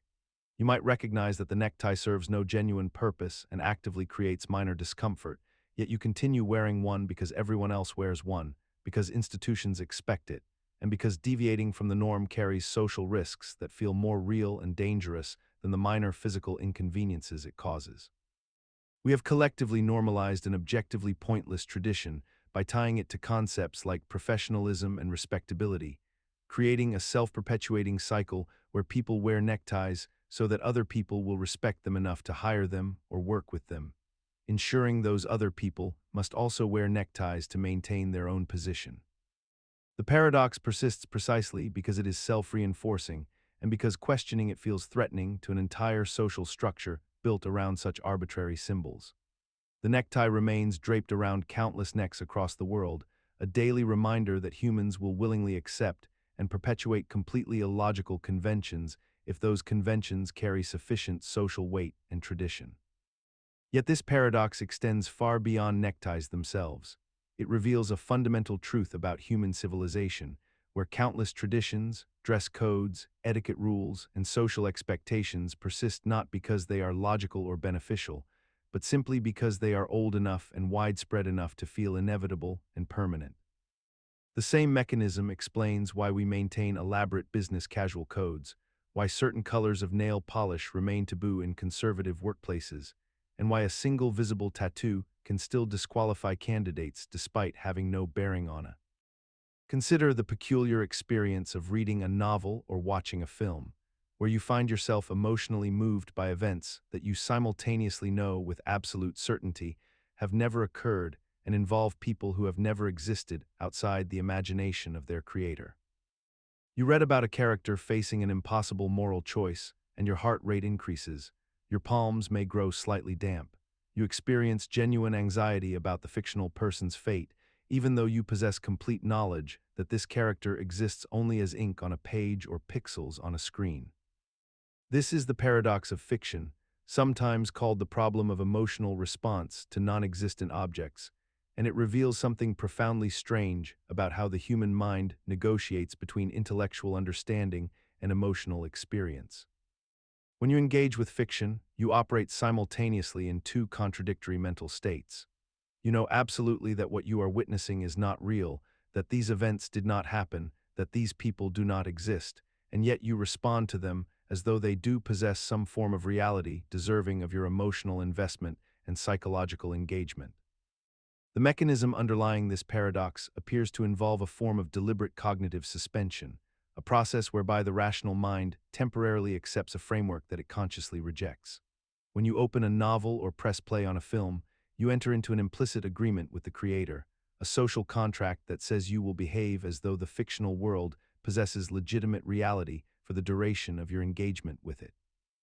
Your imagination activates in such a way that the non-existent becomes temporarily present, the fictional becomes operationally real within your consciousness, and the characters who exist nowhere become people about whom you genuinely care. This is not a failure of your rational faculties or a lapse into delusion. Rather, it represents a sophisticated capacity to partition your mind into compartments that operate according to different rules.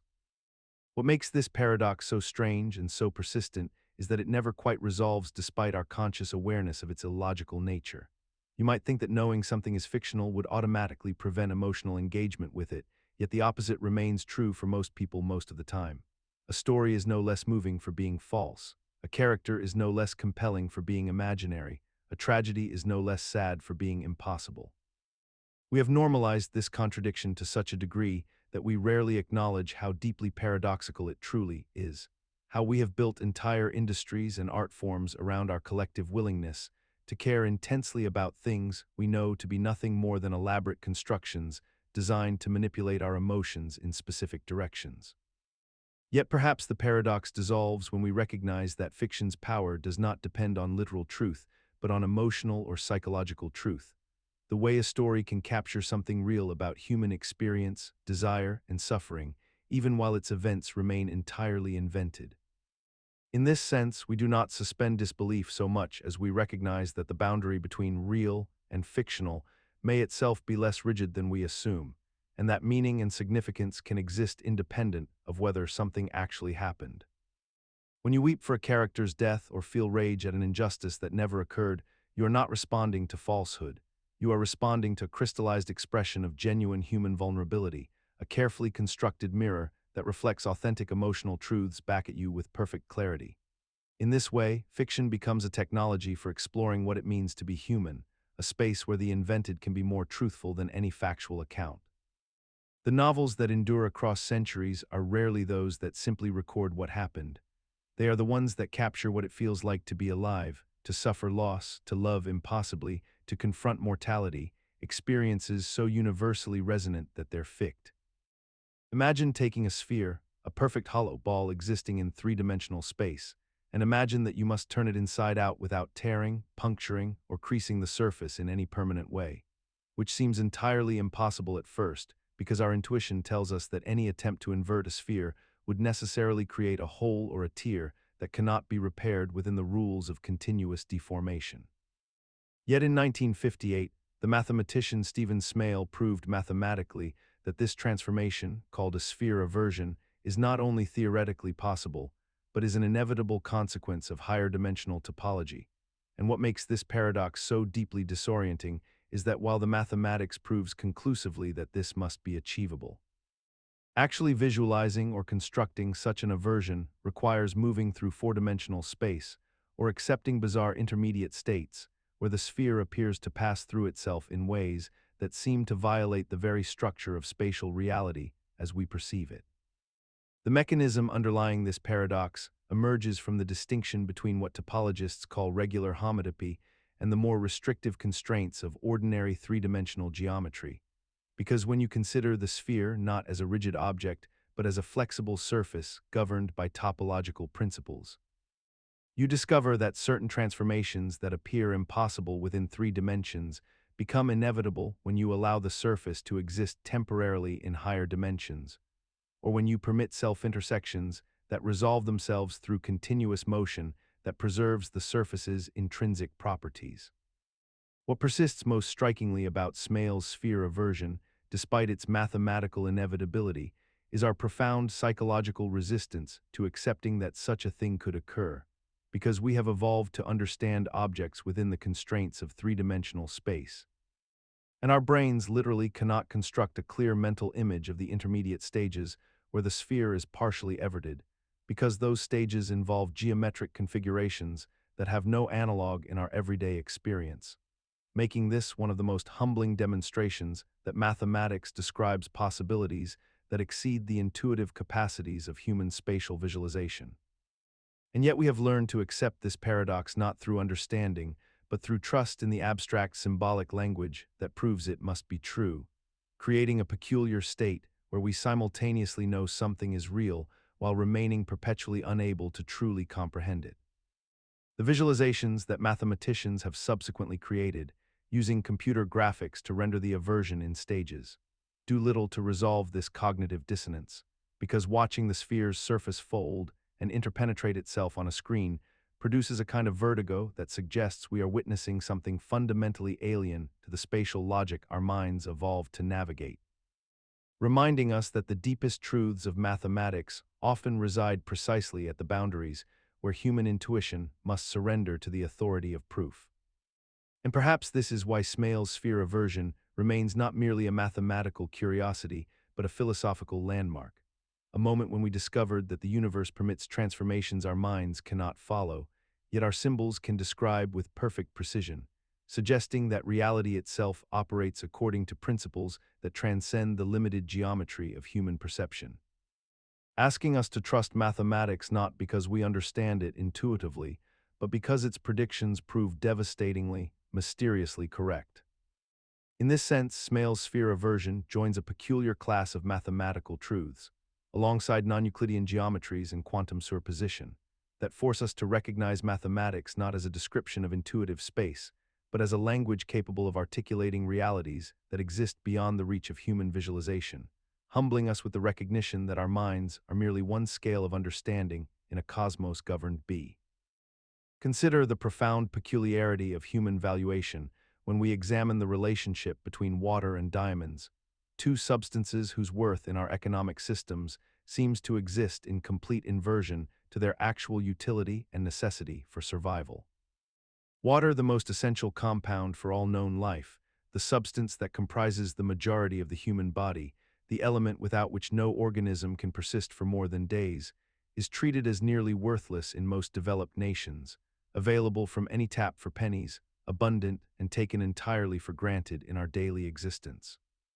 Diamonds, by contrast, are crystallized carbon, the same element that forms coal and graphite, substances that have virtually no practical application for the vast majority of human beings, yet command extraordinary prices that can reach tens of thousands of dollars per carat, creating a market where a small transparent stone costs more than years of clean drinking water for an entire family. This paradox extends beyond simple economics into the realm of psychological valuation and social meaning-making, revealing how human perception of worth becomes completely disconnected from objective utility when scarcity, desirability, and cultural narrative intersect in particular ways.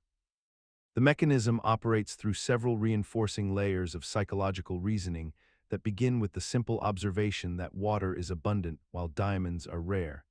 Yet this scarcity alone does not explain the valuation differential because many substances are rare without commanding such premium prices. Instead, the paradox deepens when we consider that diamond value is substantially constructed through deliberate marketing campaigns, historical narratives about eternal love and status, and a carefully maintained artificial scarcity created by monopolistic control of supply chains rather than genuine geological limitation. Water, meanwhile, is so abundant that we have difficulty recognizing its true value because its availability blinds us to its irreplaceability, a phenomenon psychologists call the water-diamond paradox itself, which Adam Smith originally pondered while developing economic theory and concluded revealed something fundamental about how human minds calculate worth based on marginal utility rather than absolute necessity.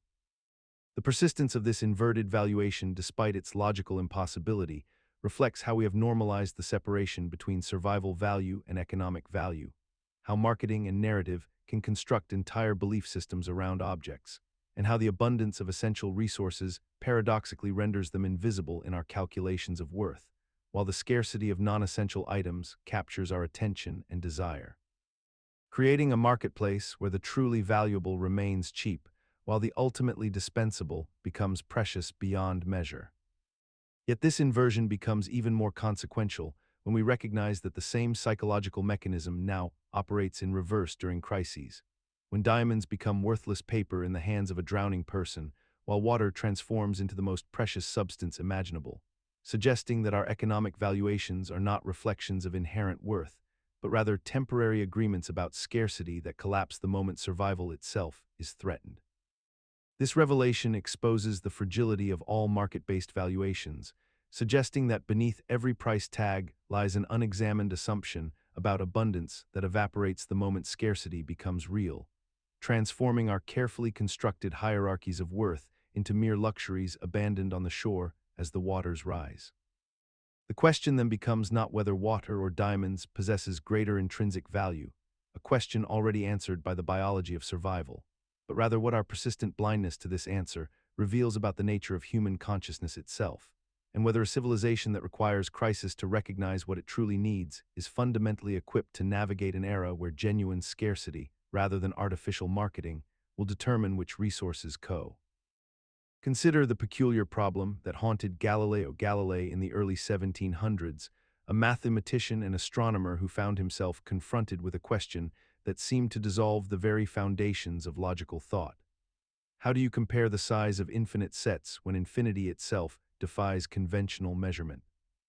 Galileo observed that there are infinitely many whole numbers, and yet within those whole numbers exist infinitely many perfect squares, numbers like 1, 4, 9, 16, 25, and so on, continuing without end into the abyss of endless mathematics.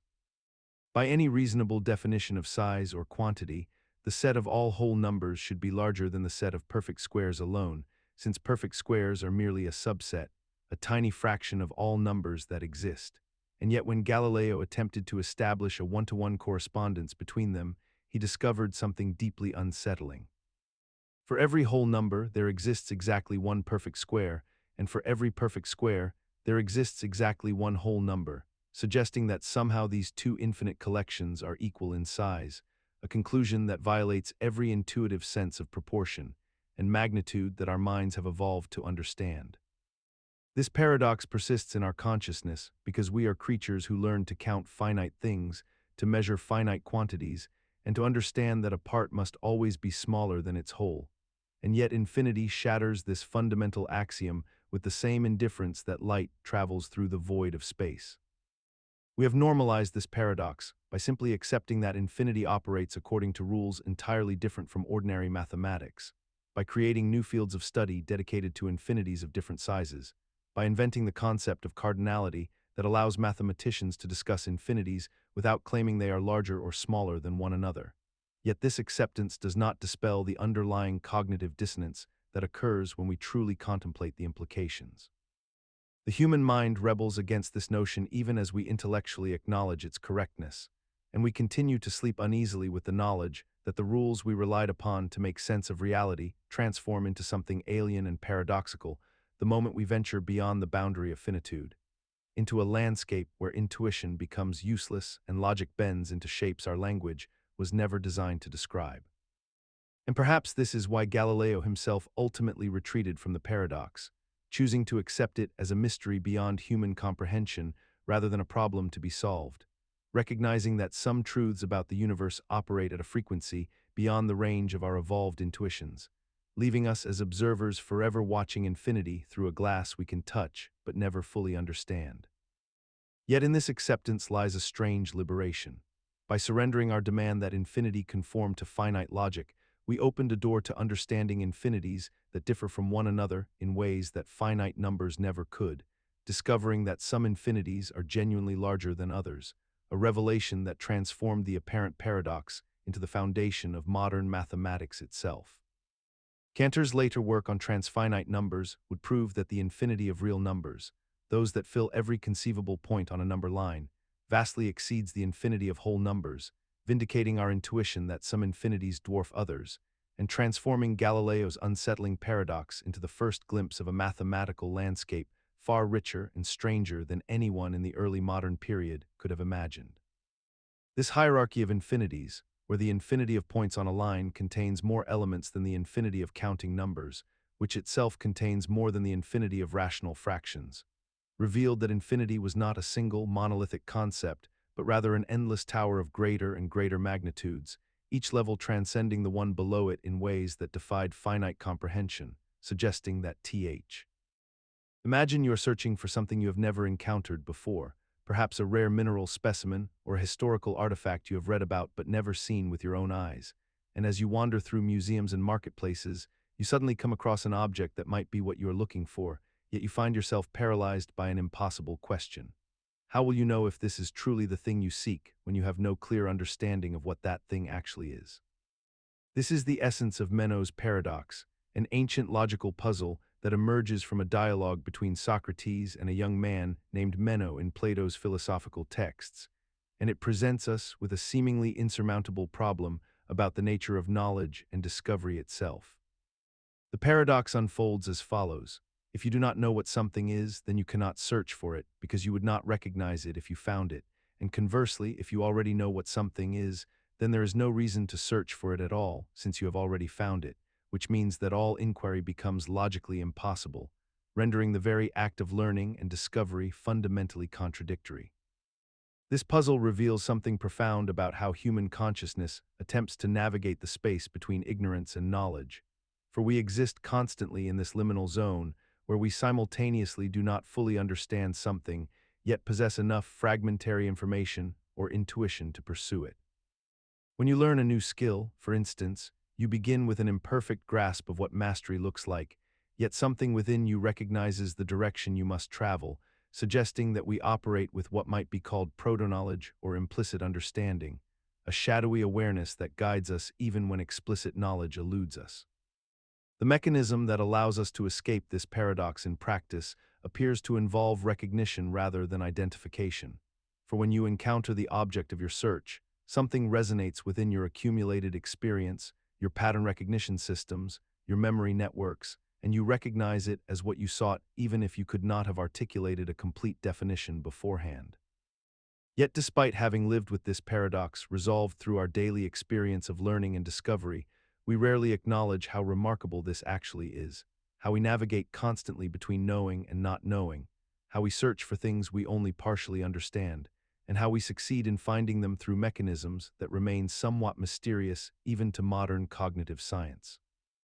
The paradox persists in philosophical discourse precisely because it captures something true about the human condition.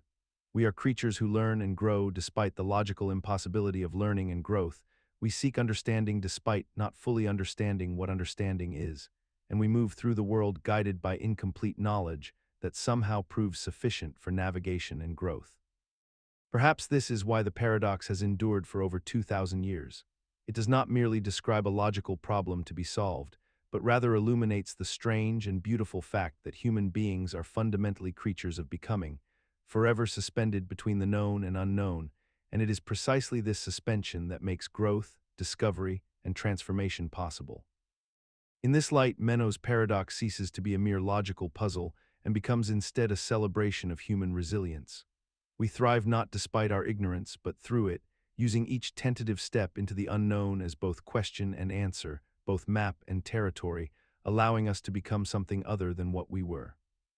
Every child learning to speak, every scientist pursuing an undiscovered theorem, every artist developing their unique voice, each embodies this paradox in action, proving that the human capacity to grow does not require certainty at the outset, only the courage to venture into incompleteness, and the trust that understanding will crystallize through the very act of seeking itself.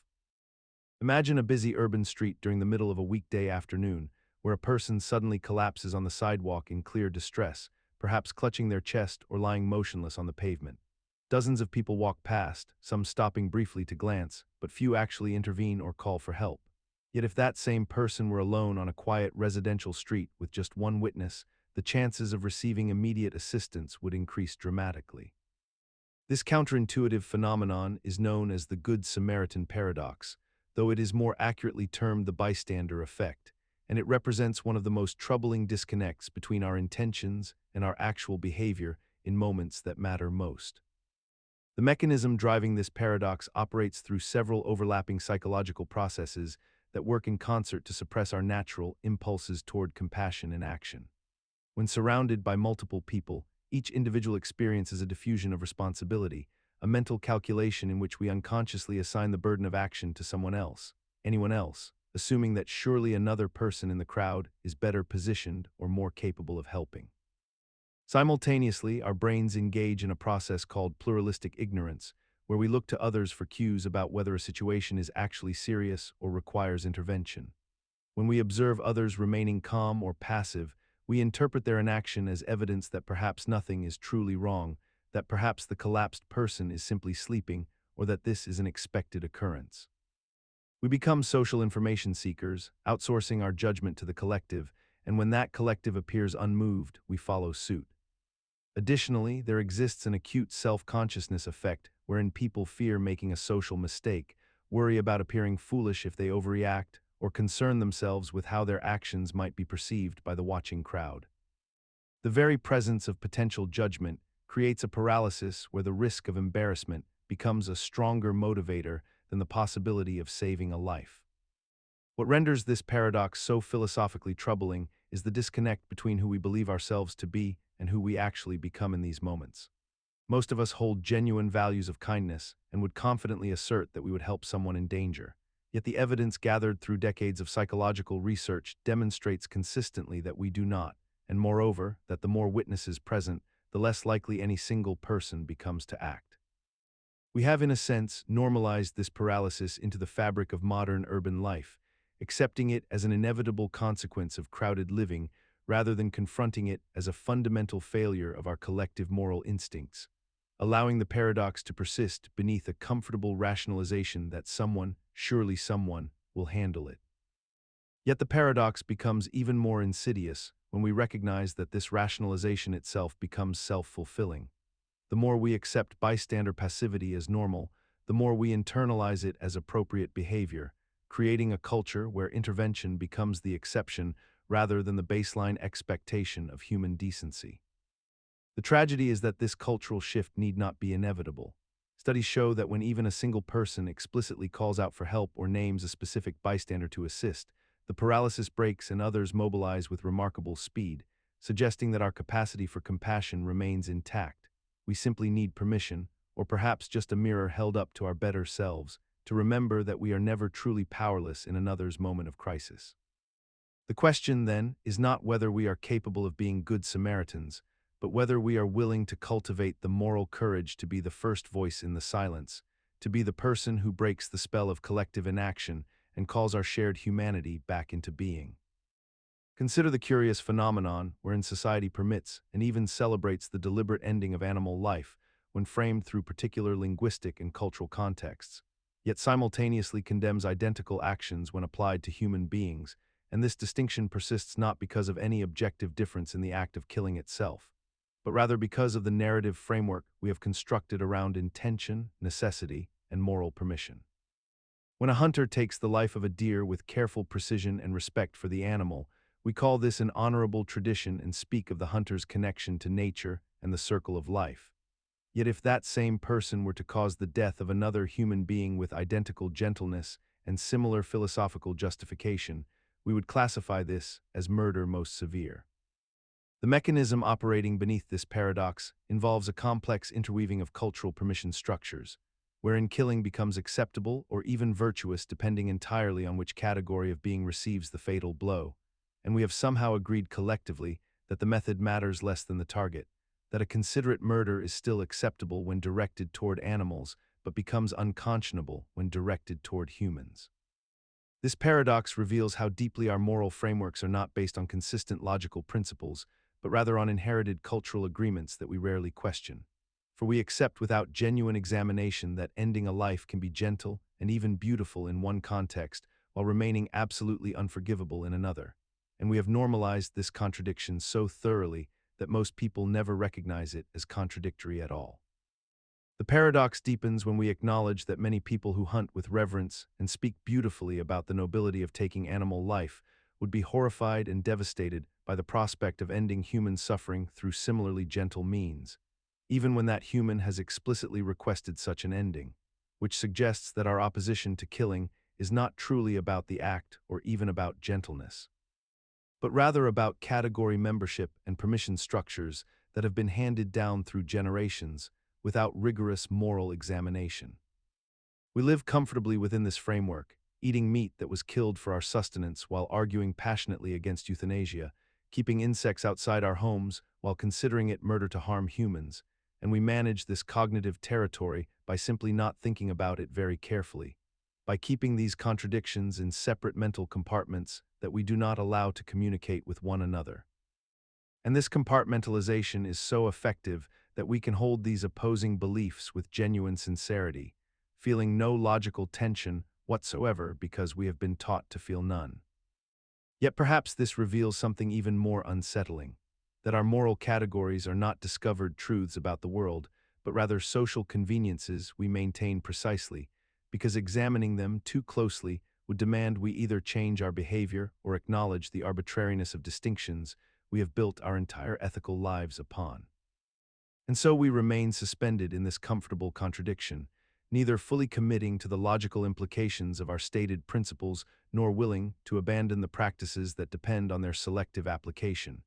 trapped in a kind of moral twilight where we can simultaneously revere life and end it without ever having to reconcile these truths into a coherent whole. Perhaps the deepest irony is that this moral twilight feels not like a compromise, but like wisdom itself. We believe our selective compassion demonstrates our sophistication and nuance, when in fact it may simply demonstrate our remarkable capacity to construct elaborate justifications for whatever we have already decided we wish to do. Imagine a philosopher named Swampman who lives in a remote swamp, isolated from the rest of civilization, and one day a creature emerges from the murky waters that is physically and molecularly identical to him in every conceivable way. A perfect duplicate with the same thoughts, memories, and neural patterns, yet this duplicate has never encountered the actual swamp or anything beyond its own internal mental states.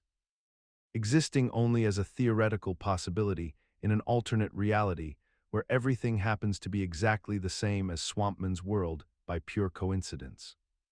The question that emerges from this thought experiment, first introduced by philosopher Hilary Putnam in the 1980s, challenges our most fundamental assumptions about how meaning and reference actually work in the human mind. Because if we ask what Swampman's thought about water actually refers to, we might assume it refers to the H2O molecules he has encountered throughout his life. But his duplicate in the swamp, having experienced nothing but internal molecular sameness, cannot possibly have thoughts about water in the same way, since the content of a thought supposedly depends not only on what happens inside your head, but on what happens outside of it in the world, on the external causal history and relationships between your mind and the environment around you. This creates a profound problem for theories of meaning, because it suggests that two beings could be absolutely identical in every internal respect. Every neural firing pattern, every synaptic connection, every quantum fluctuation within their brains, and yet have completely different thoughts, different mental contents, different semantic meanings attached to their internal states, which seems to violate our intuition that what matters for the mind is what happens inside the skull. The mechanism that makes this paradox so perplexing is the externalist principle, the idea that meaning ain't in the head, that the content of your thoughts depends fundamentally on your historical and causal relationships with the external world. So when you think about water, you are not just engaging in some internal representation, but you are actually thinking about water because water has played a specific causal role in your development and history. Yet despite the logical coherence of this thought experiment and its widespread acceptance in philosophical circles, we continue to navigate our daily lives operating under the assumption that our thoughts are somehow internally grounded, that what we think about depends primarily on our internal mental machinery, that consciousness and meaning are somehow produced entirely by the brain itself, without essential reference to the external world. We design artificial intelligence systems hoping to replicate human thought by copying internal structures and algorithms. We theorize about uploading consciousness to computers as if consciousness were a separable thing that could be extracted and transported. We treat mental illness as a problem that exists purely within the brain waiting to be corrected by internal chemical adjustments, all the while assuming that these internal states must carry their meaning with them regardless of their external circumstances. The Swampman Problem reveals a deep fissure in how we think about thinking, suggesting that our intuitions about minds and meaning are fundamentally confused, that we cannot coherently believe both that two internally identical beings could have different thoughts, and that meaning exists independently of external context, and yet we persist in this confusion, building philosophical and scientific frameworks as if these problems had been solved when they remain among the most vexing and unresolved questions at the intersection of philosophy of mind and metaphysics, leaving us suspended in a state of profound uncertainty about what our thoughts actually are and what they actually mean. Imagine a technology so advanced that it can scan every atom in your body, transmit that information across vast distances, and reconstruct you perfectly on the other side, molecule for molecule, thought for thought, memory for memory. The machine works flawlessly every single time. It has been tested thousands of times with identical results. The reconstructed version is completely indistinguishable from the original in every measurable way. And yet, when you step into that teletransporter chamber knowing that the process will disassemble you and reassemble you elsewhere, something deeply unsettling occurs within your mind. There is a persistent intuition, a stubborn refusal to accept that the person who steps out on the other side is genuinely you, despite all logical evidence to the contrary. This is the Teletransporter Paradox, a thought experiment that reveals something peculiar about how we understand identity and consciousness. The paradox emerges because we intuitively separate the concept of continuity from the concept of similarity. Your body replaces its cells constantly throughout your life, yet you remain you. Your memories change, your personality evolves, your physical form transforms across decades, yet there exists an unbroken chain of experience connecting your childhood self to your present self. This continuous chain, this uninterrupted stream of causality and experience, feels essential to identity in a way that mere similarity cannot replicate. When the teletransporter disassembles you completely and reconstructs you elsewhere, it severs that chain, creating a discontinuity, and this discontinuity triggers our deepest anxieties about what it means to exist. Even though the reconstructed version would possess all your memories, all your personality traits, all your neural patterns, and would genuinely believe itself to be you, there remains the troubling possibility that something ineffable was lost in the transfer. Perhaps consciousness cannot be transmitted. Perhaps there is an essential spark of subjective experience that ceases when you are disassembled, and what emerges on the other side, while functionally identical, is merely a copy, a duplicate, while the original you has effectively died. Yet in our modern world, we already accept versions of this paradox without significant distress. We accept that the self is not some unchanging essence, but rather a process, a pattern that can remain intact even as its substrate transforms. We upload our consciousness to the cloud through our memories and digital records. We accept that people who are cryogenically frozen and revived in the distant future will be the same people, despite the discontinuity. We have normalized the violation of continuous identity in countless subtle ways, which suggests that perhaps the Teletransporter Paradox reveals not something true about the universe, but something about the arbitrary boundaries we draw around identity itself. The paradox persists because it forces us to confront the fundamental uncertainty about whether identity is something objective and physical that can be measured and replicated, or something subjective and ineffable that evaporates the moment continuity is broken, a distinction that may ultimately be impossible for us to resolve. Perhaps the deepest insight is that the paradox reveals less about teleportation and more about the limits of our intuitions. We evolved to track continuous physical objects, not to grapple with the metaphysical status of patterns and copies, leaving us philosophically unprepared for technologies that force us to question whether identity was ever the kind of thing that could be objectively preserved at all. And perhaps this uncertainty is not a flaw in our thinking, but a feature, a philosophical humility that acknowledges we may never have direct access to the objective truth of our own continuity, only the subjective conviction that we persist, a conviction that survives every transformation precisely because it is rooted not in any observable fact, but in the act of observation itself. Consider the peculiar observation that emerged from epidemiological research in the 1980s and 90s, when scientists studying cardiovascular health across different populations discovered something that seemed to contradict every nutritional guideline and health recommendation that had been established throughout the Western world.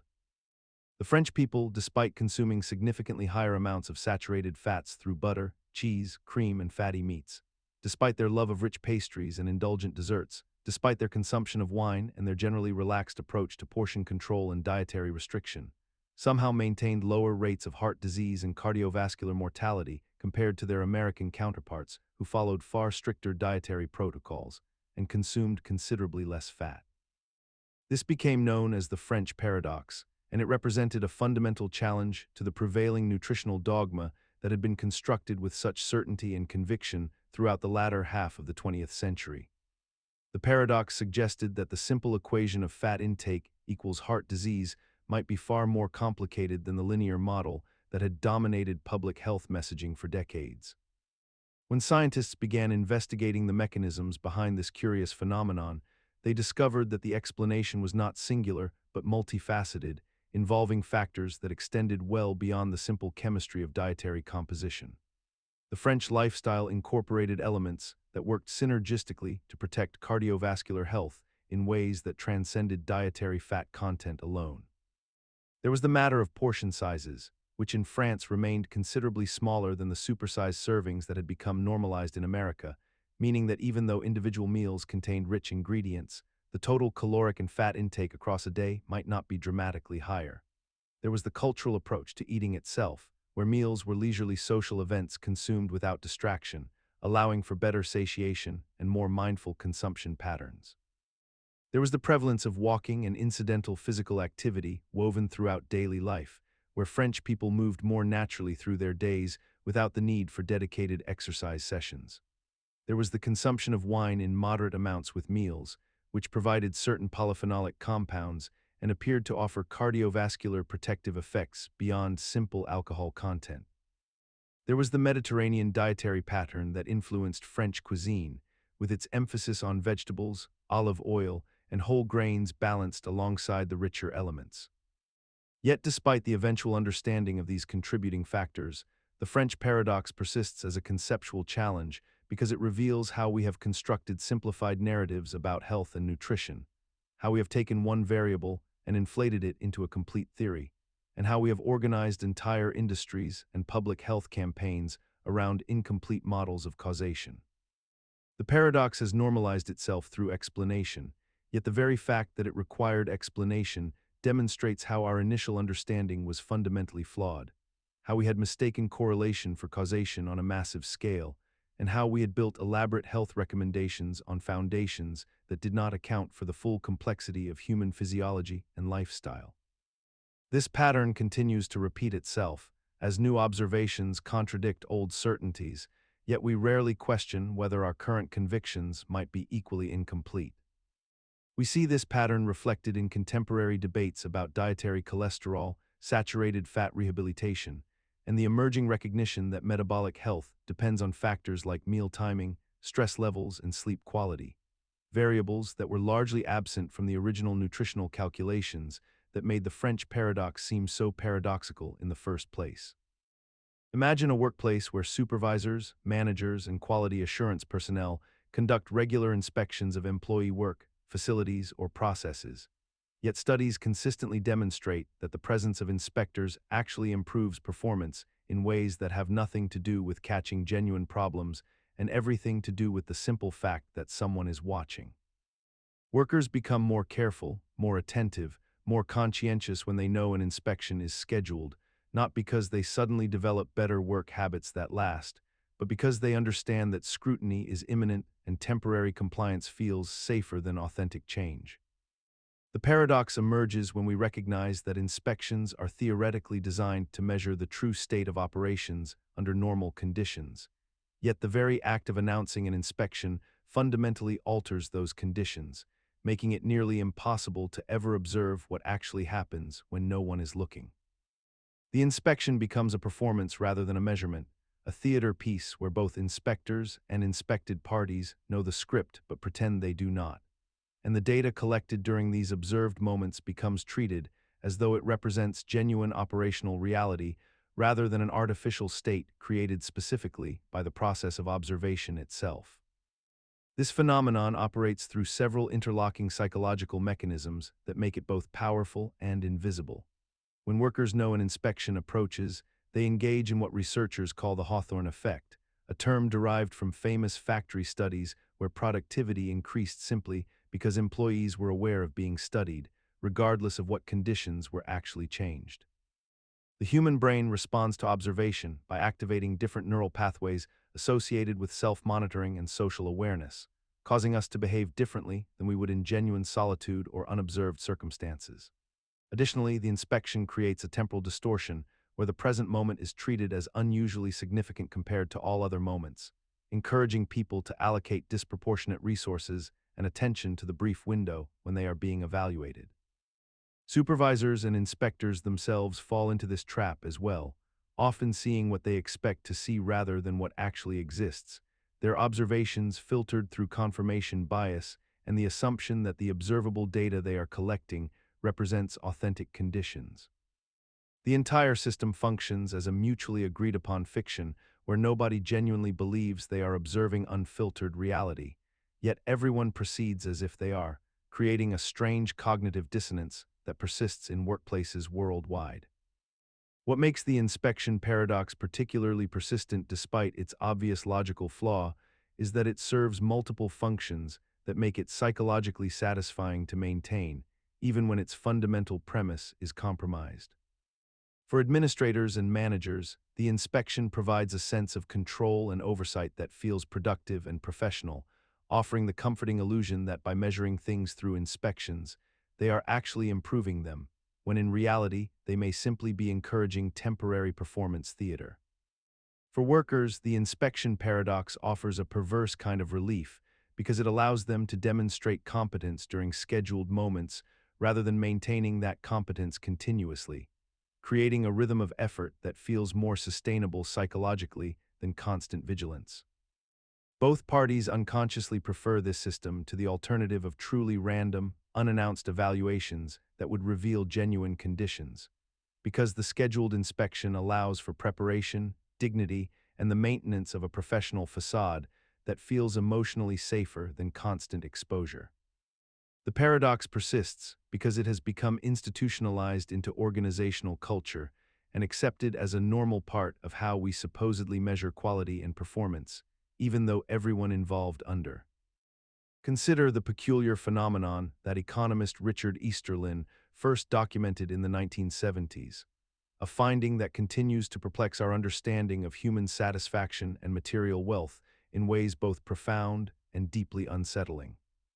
Within a given country at any single point in time, wealthier individuals consistently report higher levels of happiness and life satisfaction than their less affluent counterparts, a pattern so intuitive and seemingly obvious that it hardly requires investigation or proof.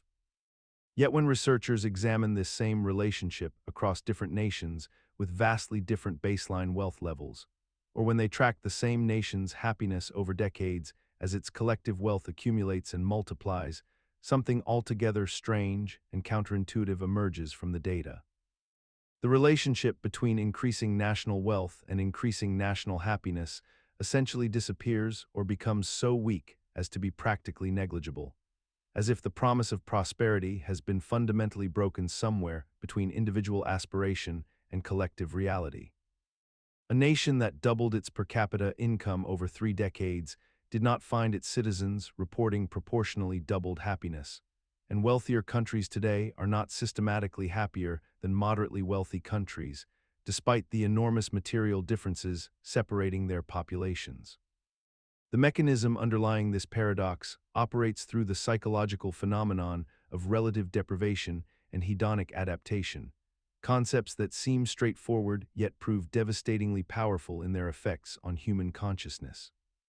When you compare your material situation to those around you in your immediate social sphere, you evaluate your satisfaction relative to that baseline, and increasing your own wealth while those around you increase, theirs proportionally leaves your relative position unchanged, your happiness hovering where it began regardless of absolute gains. Furthermore, the human mind possesses a remarkable capacity to adapt to new circumstances, such that the joy derived from acquiring a desired possession diminishes substantially once that possession becomes familiar and normal, a process so reliable that purchasing a new car eventually feels as ordinary as the old one did after years of ownership. When entire societies grow wealthier together, both of these mechanisms operate simultaneously, creating a hedonic treadmill upon which we run faster and faster without ever actually arriving at a destination of sustained, increased happiness. The paradox persists within our economic and social systems despite its well-documented reality, because our institutions and cultural narratives remain fundamentally wedded to the belief that more wealth necessarily produces more well-being, a narrative so embedded in our collective consciousness that acknowledging the paradox requires us to question the very foundations of modern capitalism and consumer society. We have normalized this disconnect by telling ourselves that happiness comes from something else, something just beyond the next promotion or purchase, rather than confronting the unsettling truth that the treadmill itself may be the problem rather than the solution to human flourishing and contentment. Yet there remains a stubborn hope embedded in human nature that the next increment of wealth will finally break the cycle, that somehow our circumstances will prove exceptional to the rule, a hope that keeps the treadmill perpetually full of runners, convinced that they alone might escape the paradox that has ensnared generations before them. This paradox reveals itself most starkly in the lived experience of those who achieved the very wealth they pursued, only to discover that their carefully constructed dreams deliver a satisfaction far more fleeting than anticipated, leaving them to wonder whether the pursuit itself was ever the true source of meaning, or merely a convenient substitute for the deeper human longings that money cannot address. Consider the remarkable phenomenon wherein success and ambition, those twin forces that drive human civilization forward, contain within them the seeds of their own destruction, a pattern so consistent across human history that we might call it the Icarus Paradox, named after the mythological figure who flew too close to the sun on wings of wax and feathers only to plummet from the sky when his means of ascension became his instrument of downfall.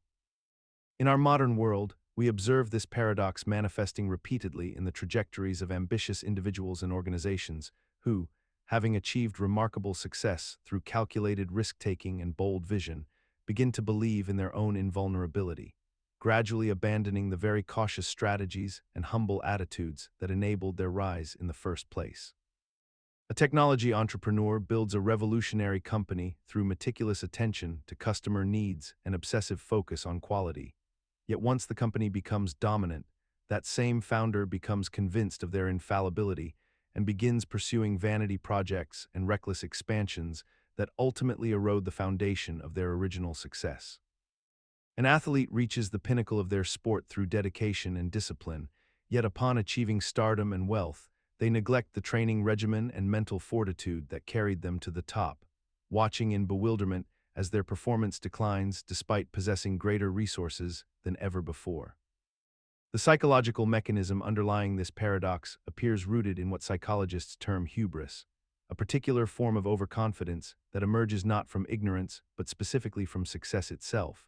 wherein each victory reinforces the belief that one has transcended the normal rules of cause and effect, that one possesses special insight or capability that places them beyond the reach of consequence. The organization that dominates its market becomes convinced that this dominance reflects some fundamental superiority that will persist regardless of changing circumstances or competitor innovations,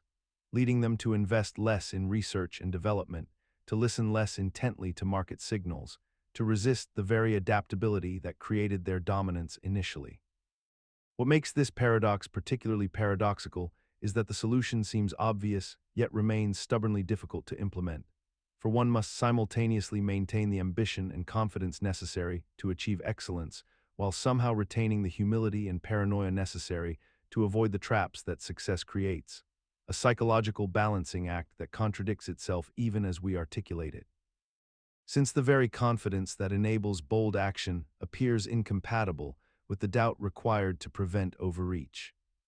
Perhaps the only organizations that successfully navigate this paradox are those that institutionalize skepticism itself, building structures and cultures that systematically question their own assumptions and actively recruit voices of dissent,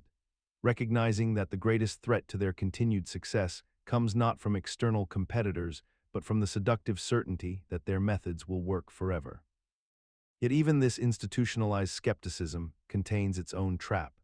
The organization that becomes too enamored with questioning its own decisions may lose the decisive conviction necessary to act boldly, suggesting that the Icarus Paradox may ultimately be not a problem to solve but a permanent tension to manage, the price of operating at the boundary between ambition and wisdom. And perhaps this is why the most enduring successes belong not to those who solve the paradox, but to those who remain acutely aware of it, who treat their achievements as provisional victories rather than permanent conquests, maintaining what we might call a productive anxiety, a constant awareness that the conditions enabling today's success are fragile, contingent, and subject to erosion the moment one stops actively recreating them. Imagine a thriving ecosystem that exists in a state of delicate equilibrium, where predators and prey maintain a careful balance through the cycles of seasons and the availability of resources. And then imagine introducing more of what those creatures need most, more nutrients, more food, more of everything that seems beneficial to their survival and reproduction. The paradox of enrichment describes a counterintuitive phenomenon we're increasing the abundance of resources in an environment, rather than leading to greater stability and flourishing. Instead causes the ecosystem to collapse into chaos, with populations crashing, species disappearing, and the overall health of the system deteriorating in ways that seem to contradict our most basic assumptions about what nature requires to thrive. Ecologists have observed this repeatedly in freshwater systems, particularly in lakes that receive excess nutrients from agricultural runoff or sewage, where the influx of nitrogen and phosphorus triggers explosive algal blooms that consume oxygen in the water, creating dead zones where fish suffocate and the entire aquatic community dies, a phenomenon known as eutrophication that transforms what was once a diverse and balanced habitat into a murky, lifeless void. The mechanism driving this paradox operates through a cascade of unintended consequences that emerge when the assumptions underlying an ecosystem's stability are violated by sudden abundance. Because the predators and prey, the plants and bacteria, have all evolved their behaviors and population dynamics based on scarcity, on competition, on the struggle for limited resources, and when those limits are suddenly removed. The traditional checks and balances that kept populations in harmony no longer function as they once did. Prey species reproduce explosively without the constraint of food limitation, overwhelming their predators' capacity to hunt them, which then leads to the predator's starvation once the prey population collapses from its own overabundance. And meanwhile, decomposers and bacteria flourish in the enriched environment, consuming oxygen and creating toxic conditions that only specialized organisms can tolerate, fundamentally altering the chemical composition of the system. What makes this paradox particularly vexing to contemplate is that our intuition consistently fails us when confronted with it, because we have been taught that more is better, that abundance solves problems, that scarcity is the enemy of flourishing, yet here we find a situation where abundance becomes its own form of devastation, where generosity becomes toxicity, where the very thing that should save an ecosystem becomes the instrument of its destruction. And this contradiction reveals something profound about the nature of complex systems and their dependence not merely on the presence of resources, but on their presence in carefully calibrated proportions that organisms and communities have adapted to over evolutionary timescales. This principle extends far beyond ecology into economics, medicine, and social systems, where excess capital, abundance of information, or overabundance of choice similarly destabilize what seemed sustainable, suggesting that the paradox of enrichment may be less an exception and more a fundamental law governing how complex adaptive systems maintain their coherence through constraint rather than through unlimited provision. The recognition of this pattern invites us to reconsider what we mean by improvement in any system. Whether we are designing organizations, crafting policies, or intervening in nature, we must ask not only whether more resources will help, but whether the system's stability itself depends on the very constraints we are attempting to remove, and whether our solutions might be creating the very problems we sought to solve. The humility required to recognize this pattern, to pause before implementing solutions and consider whether we truly understand the system deeply enough to intervene, may itself be the rarest and most valuable resource of all. Imagine two players sitting across from each other in a laboratory setting, facing a simple computer screen that displays a pot of money that grows larger with each turn. The game begins modestly, perhaps with $10 in the pot, and as each player takes their turn choosing to either continue or stop the game, the total amount doubles. If player 1 continues, the pot becomes $20, but then player 2 gets to decide whether to continue or take the money for themselves, leaving player 1 with nothing. The pot keeps growing exponentially with each successive turn, doubling again and again, climbing to $40, then $80, then $160, potentially reaching thousands of dollars if both players cooperate and keep passing the decision back and forth. This is the Centipede Game, a thought experiment in game theory that reveals something profoundly paradoxical about human rationality and self-interest.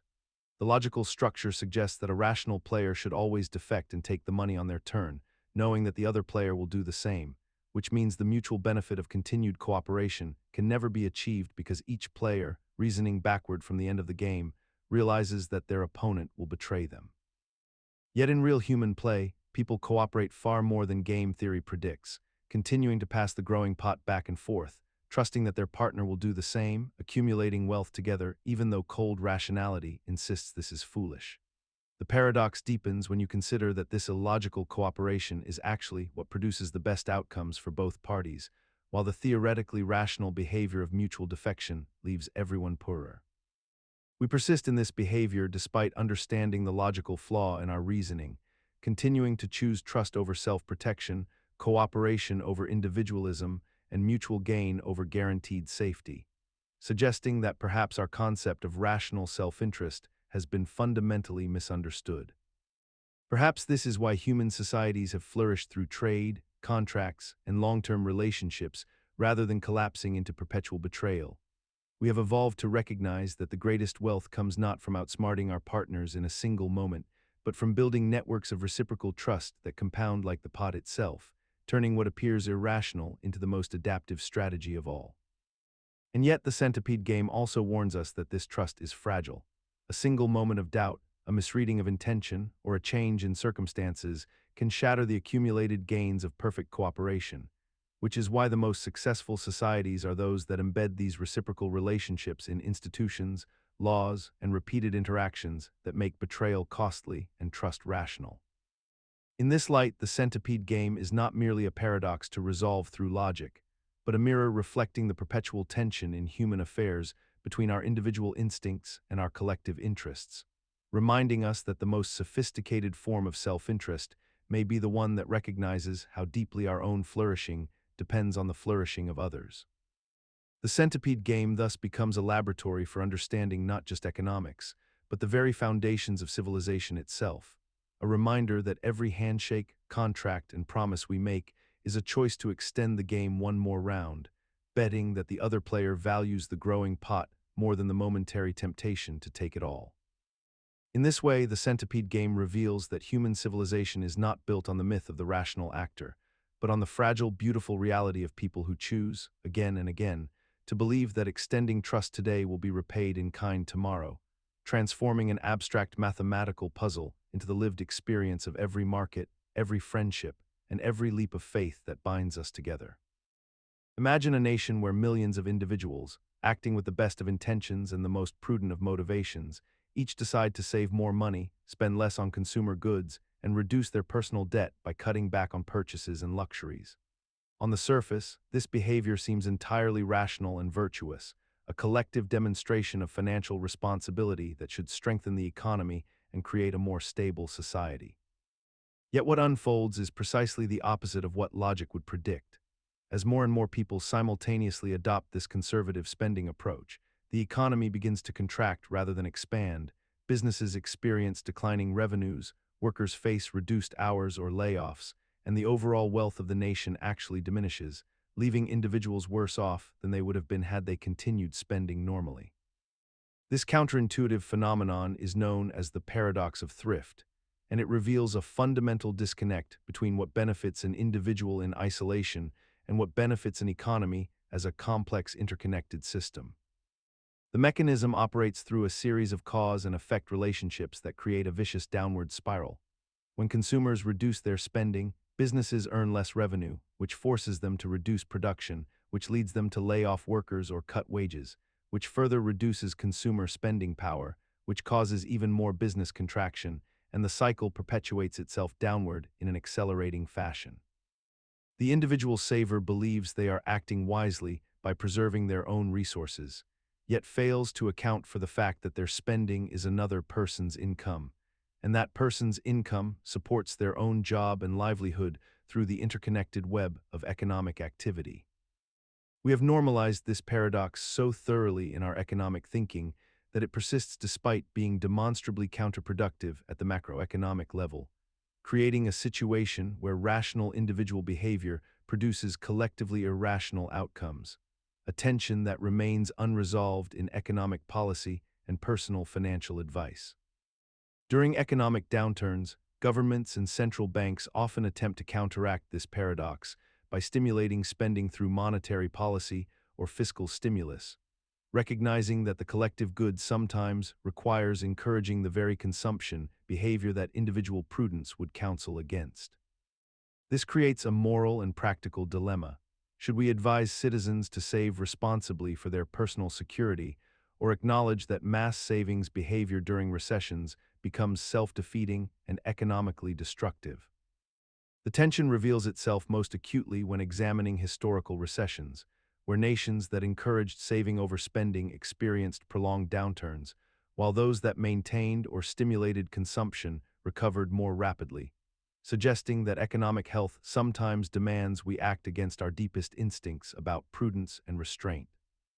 Yet this paradox also suggests a humbling truth, that individual virtue and collective welfare are not always aligned, and that economic systems require a delicate balance between saving and spending, restraint and consumption, that cannot be achieved through moral exhortation alone, but demands structural mechanisms, from automatic stabilizers to social safety nets, that operate independently of our personal choices to protect us from the consequences of our own collective rationality.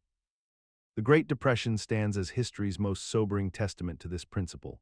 As consumers and businesses hoarded cash in fear, the money supply contracted, credit froze, and the economy spiraled into catastrophe.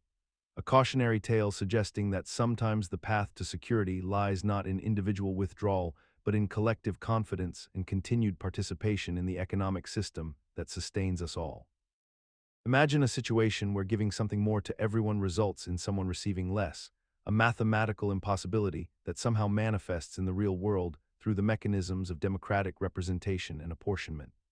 This is the Alabama Paradox, a counterintuitive phenomenon first discovered in 1881 when the United States Census Bureau was calculating how many seats in the House of Representatives should be allocated to each state. The paradox emerged when statisticians increased the total number of House seats from 290 to 345, expecting this increase would benefit all states or at least harm none. However, when they recalculated the apportionment using the standard method of the time, Alabama's allocation actually decreased from 8 seats to 7 seats, despite the fact that the total number of available seats had grown substantially. This created an absurd logical contradiction where adding resources to a system resulted in one participant losing what they already had secured. The mechanism behind this paradox lies in how apportionment methods handle rounding and fractional remainders when dividing indivisible units like legislative seats among populations of vastly different sizes. When you increase the total pool of seats, the mathematical quotas for each state shift slightly, and depending on where these quotas fall relative to whole numbers, the rounding decisions can shift dramatically. A state might drop from having a quota of 7.9 seats to 7.4 seats when new seats are added, causing it to lose representation despite the total abundance increasing. The psychological and institutional mechanism that allows this paradox to persist in our democratic systems stems from the complexity of apportionment mathematics, which most citizens and even many elected officials do not fully understand or appreciate. We accept these Byzantine formulas without questioning their fundamental logic because they are presented as technical solutions to technical problems, delegated to statisticians and mathematicians who shield the public from the underlying contradictions.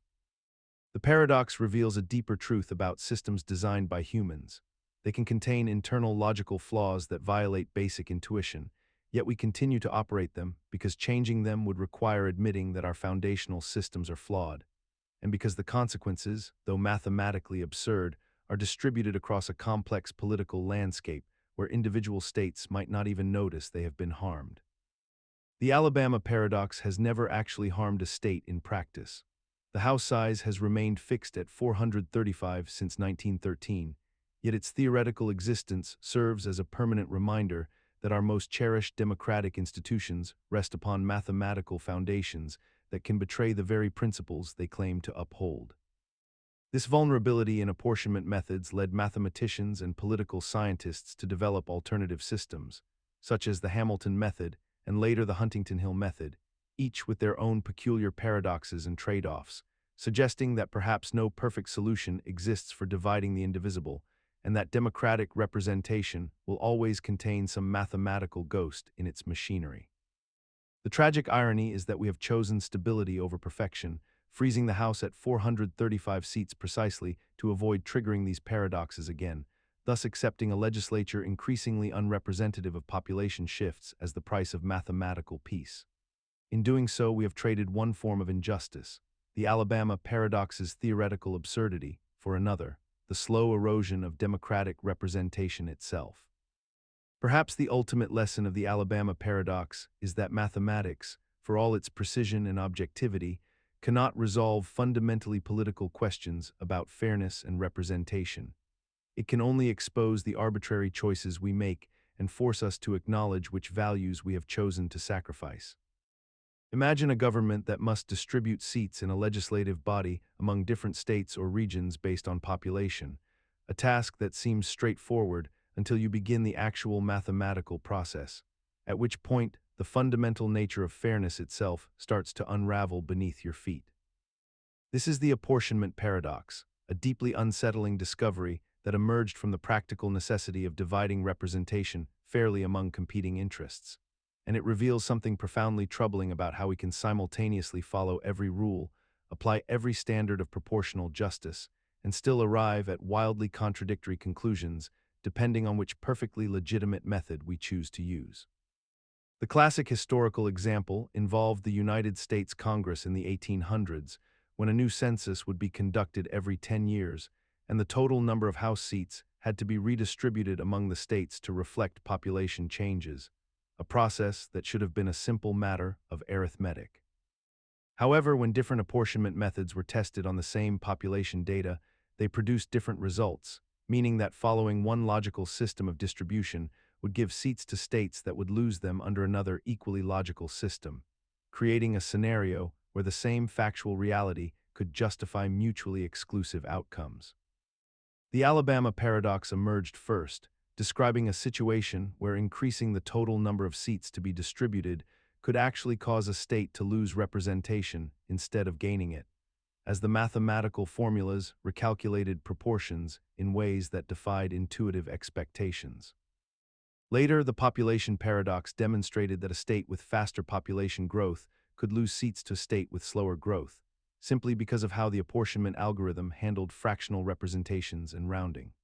These paradoxes exist because dividing indivisible objects like legislative seats according to proportional principles creates an inherent mathematical tension that cannot be resolved without violating one fairness criterion or another. Every apportionment method, whether based on the largest remainder method, the method of equal proportions, or any other systematic approach, will eventually contradict itself or violate some principle of equity when faced with certain combinations of population sizes and total seat counts. The human mind struggles to accept that mathematics itself can be fundamentally fair, and yet produce what feels like fundamentally unfair results, leading us to accept these contradictions as inevitable mysteries, rather than confronting the reality that some problems may not have solutions that satisfy all our competing values simultaneously. We have normalized the apportionment paradox by simply choosing one method and accepting its quirks, much like choosing one of several equally valid but mutually exclusive options without acknowledging that we are abandoning the others, a kind of institutional forgetting where the paradox retreats into the background of democratic mechanics and remains largely invisible to the populations affected by its strange logic. Yet this invisibility may be the paradox's most insidious feature. By rendering the impossible choice routine, we avoid the uncomfortable truth that fairness itself contains internal contradictions, that we can never design a system of representation that satisfies every reasonable criterion simultaneously, and that democracy ultimately rests not on mathematical perfection, but on a collective agreement to ignore the logical impossibilities embedded in its foundations. This recognition invites us to reconsider what we mean by fair representation altogether. Perhaps fairness is not a mathematical property to be discovered through the right formula, but rather a political choice to be made and defended, one that requires us to consciously decide which values matter most and then accept the costs of prioritizing them over others. Imagine a scenario where a group of people must choose between three options, let us say 3 candidates running for office or 3 policies to implement, and each individual voter has a perfectly rational preference order. One person prefers option A over B and B over C, another prefers B over C and C over A, and a third prefers C over A and A over B. When we apply simple majority voting to compare these options pairwise, something extraordinary and deeply counterintuitive occurs.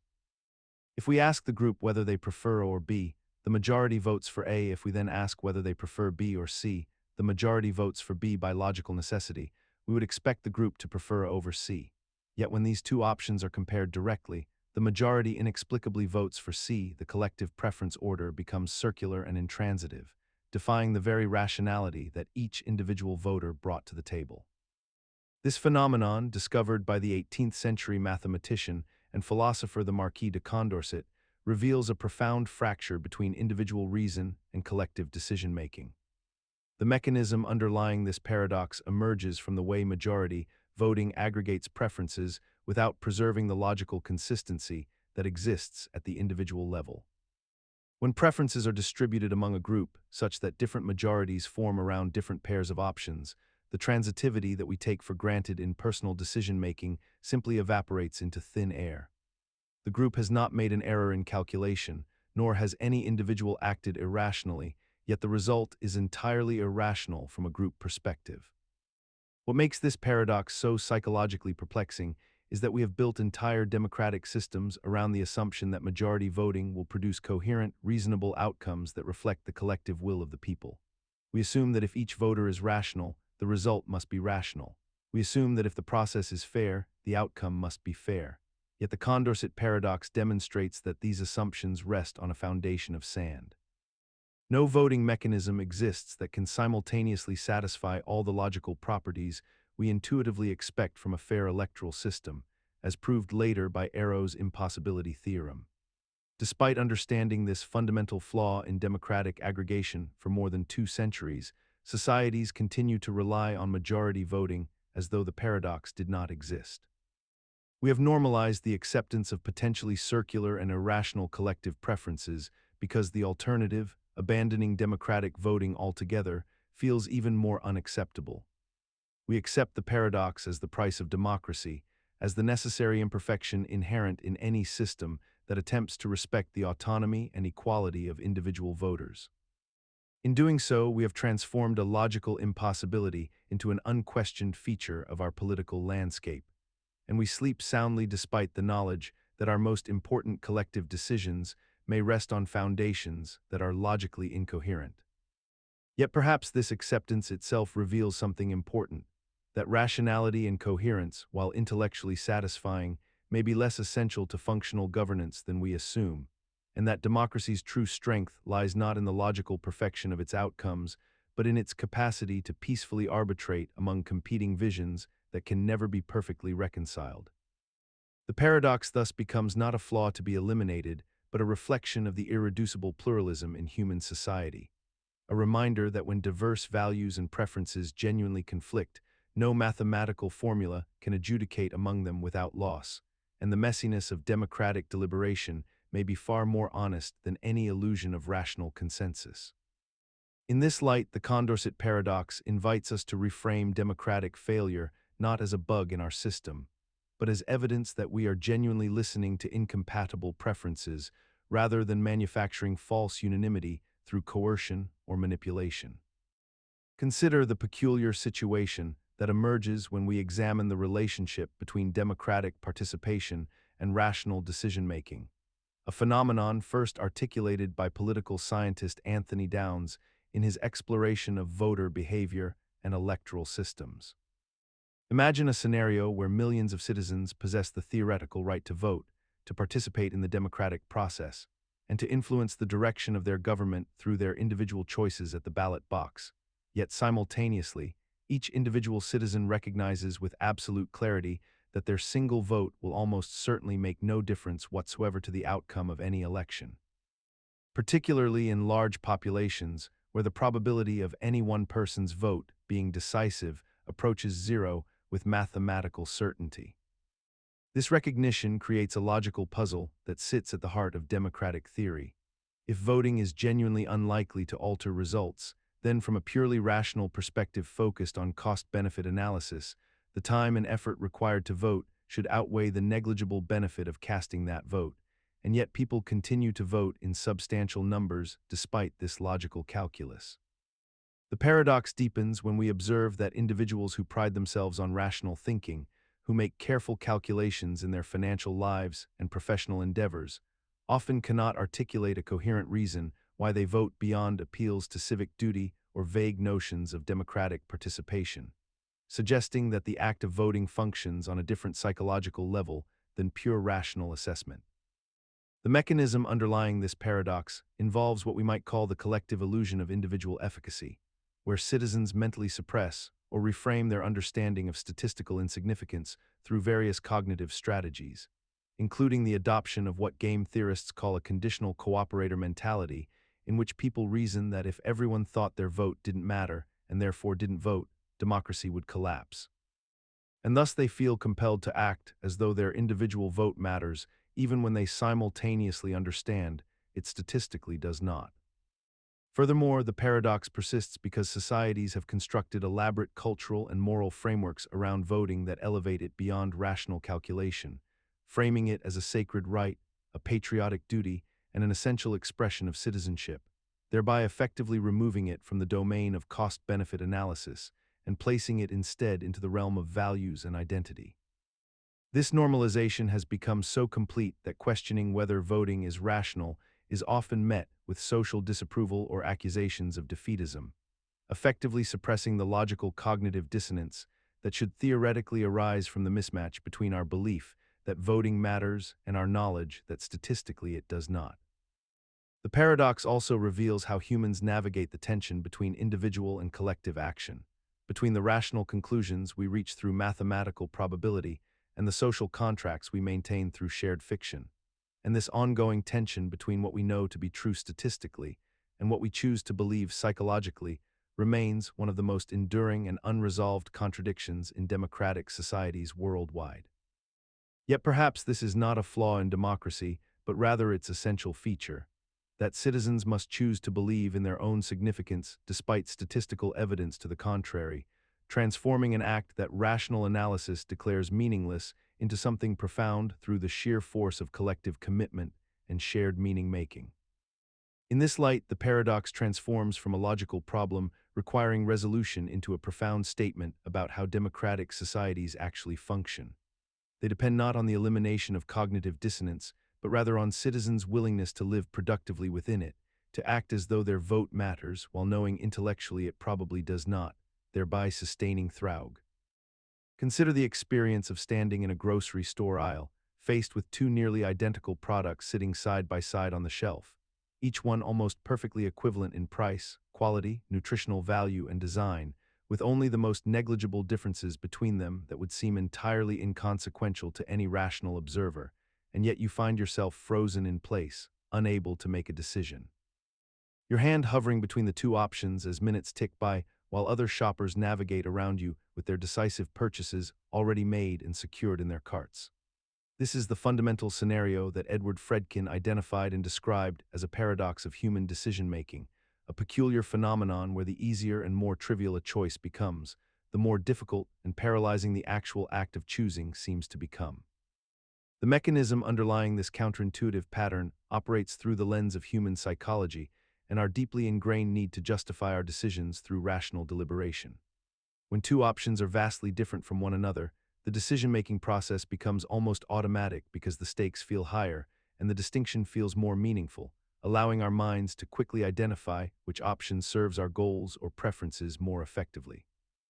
However, when the options converge toward equivalence, the mind struggles to find any meaningful reason to prefer one over the other, and this absence of rational justification creates a strange paralysis.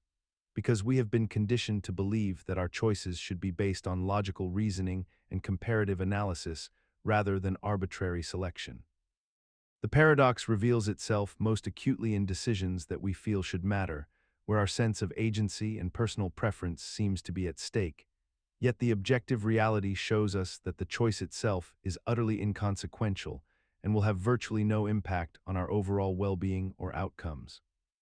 We persist in treating trivial decisions as though they demand careful consideration and deliberation, despite all evidence suggesting that the energy expended on such choices is entirely disproportionate to the actual importance of the decision itself. And this peculiar behavior continues unabated throughout our lives, a normalized and accepted aspect of human consciousness that we rarely examine or question. Yet perhaps this paradox reveals something profound about human nature itself. That we are not purely rational creatures optimizing for outcomes, but meaning-seeking beings who experience the weight of choice itself as a form of existential burden, such that even the smallest decision carries the phantom weight of all the roads not taken, all the alternative selves we might have become had we selected differently, transforming a grocery aisle into a mirror reflecting our deeper anxieties about agency, identity, and the stories we tell ourselves about who we are through the accumulation of seemingly insignificant choices. In this light, Fredkin's paradox becomes less a quirk of faulty reasoning and more a window into the profound human tendency to inscribe meaning onto the mundane, to treat each fork in the road, no matter how insignificant, as a defining moment that somehow crystallizes our values and identity. Perhaps the real insight is not that we should make such choices more quickly by suppressing deliberation, but rather that we might find peace in accepting that some decisions are genuinely meant to be arbitrary, and that our freedom lies not in agonizing over every option, but in recognizing when a choice is truly inconsequential and granting ourselves permission to choose without justification. This acceptance itself becomes a form of wisdom, recognizing that the grocery aisle, the restaurant menu, the choice between two nearly identical pairs of shoes, are not tests of our character but invitations to practice the difficult art of letting go, to understand that the self we become is shaped far less by the trivial decisions we agonize over and far more by how we choose to spend our finite attention and emotional resources. Consider the peculiar statistical phenomenon that emerges when researchers examine the relationship between maternal smoking during pregnancy and infant birth weight,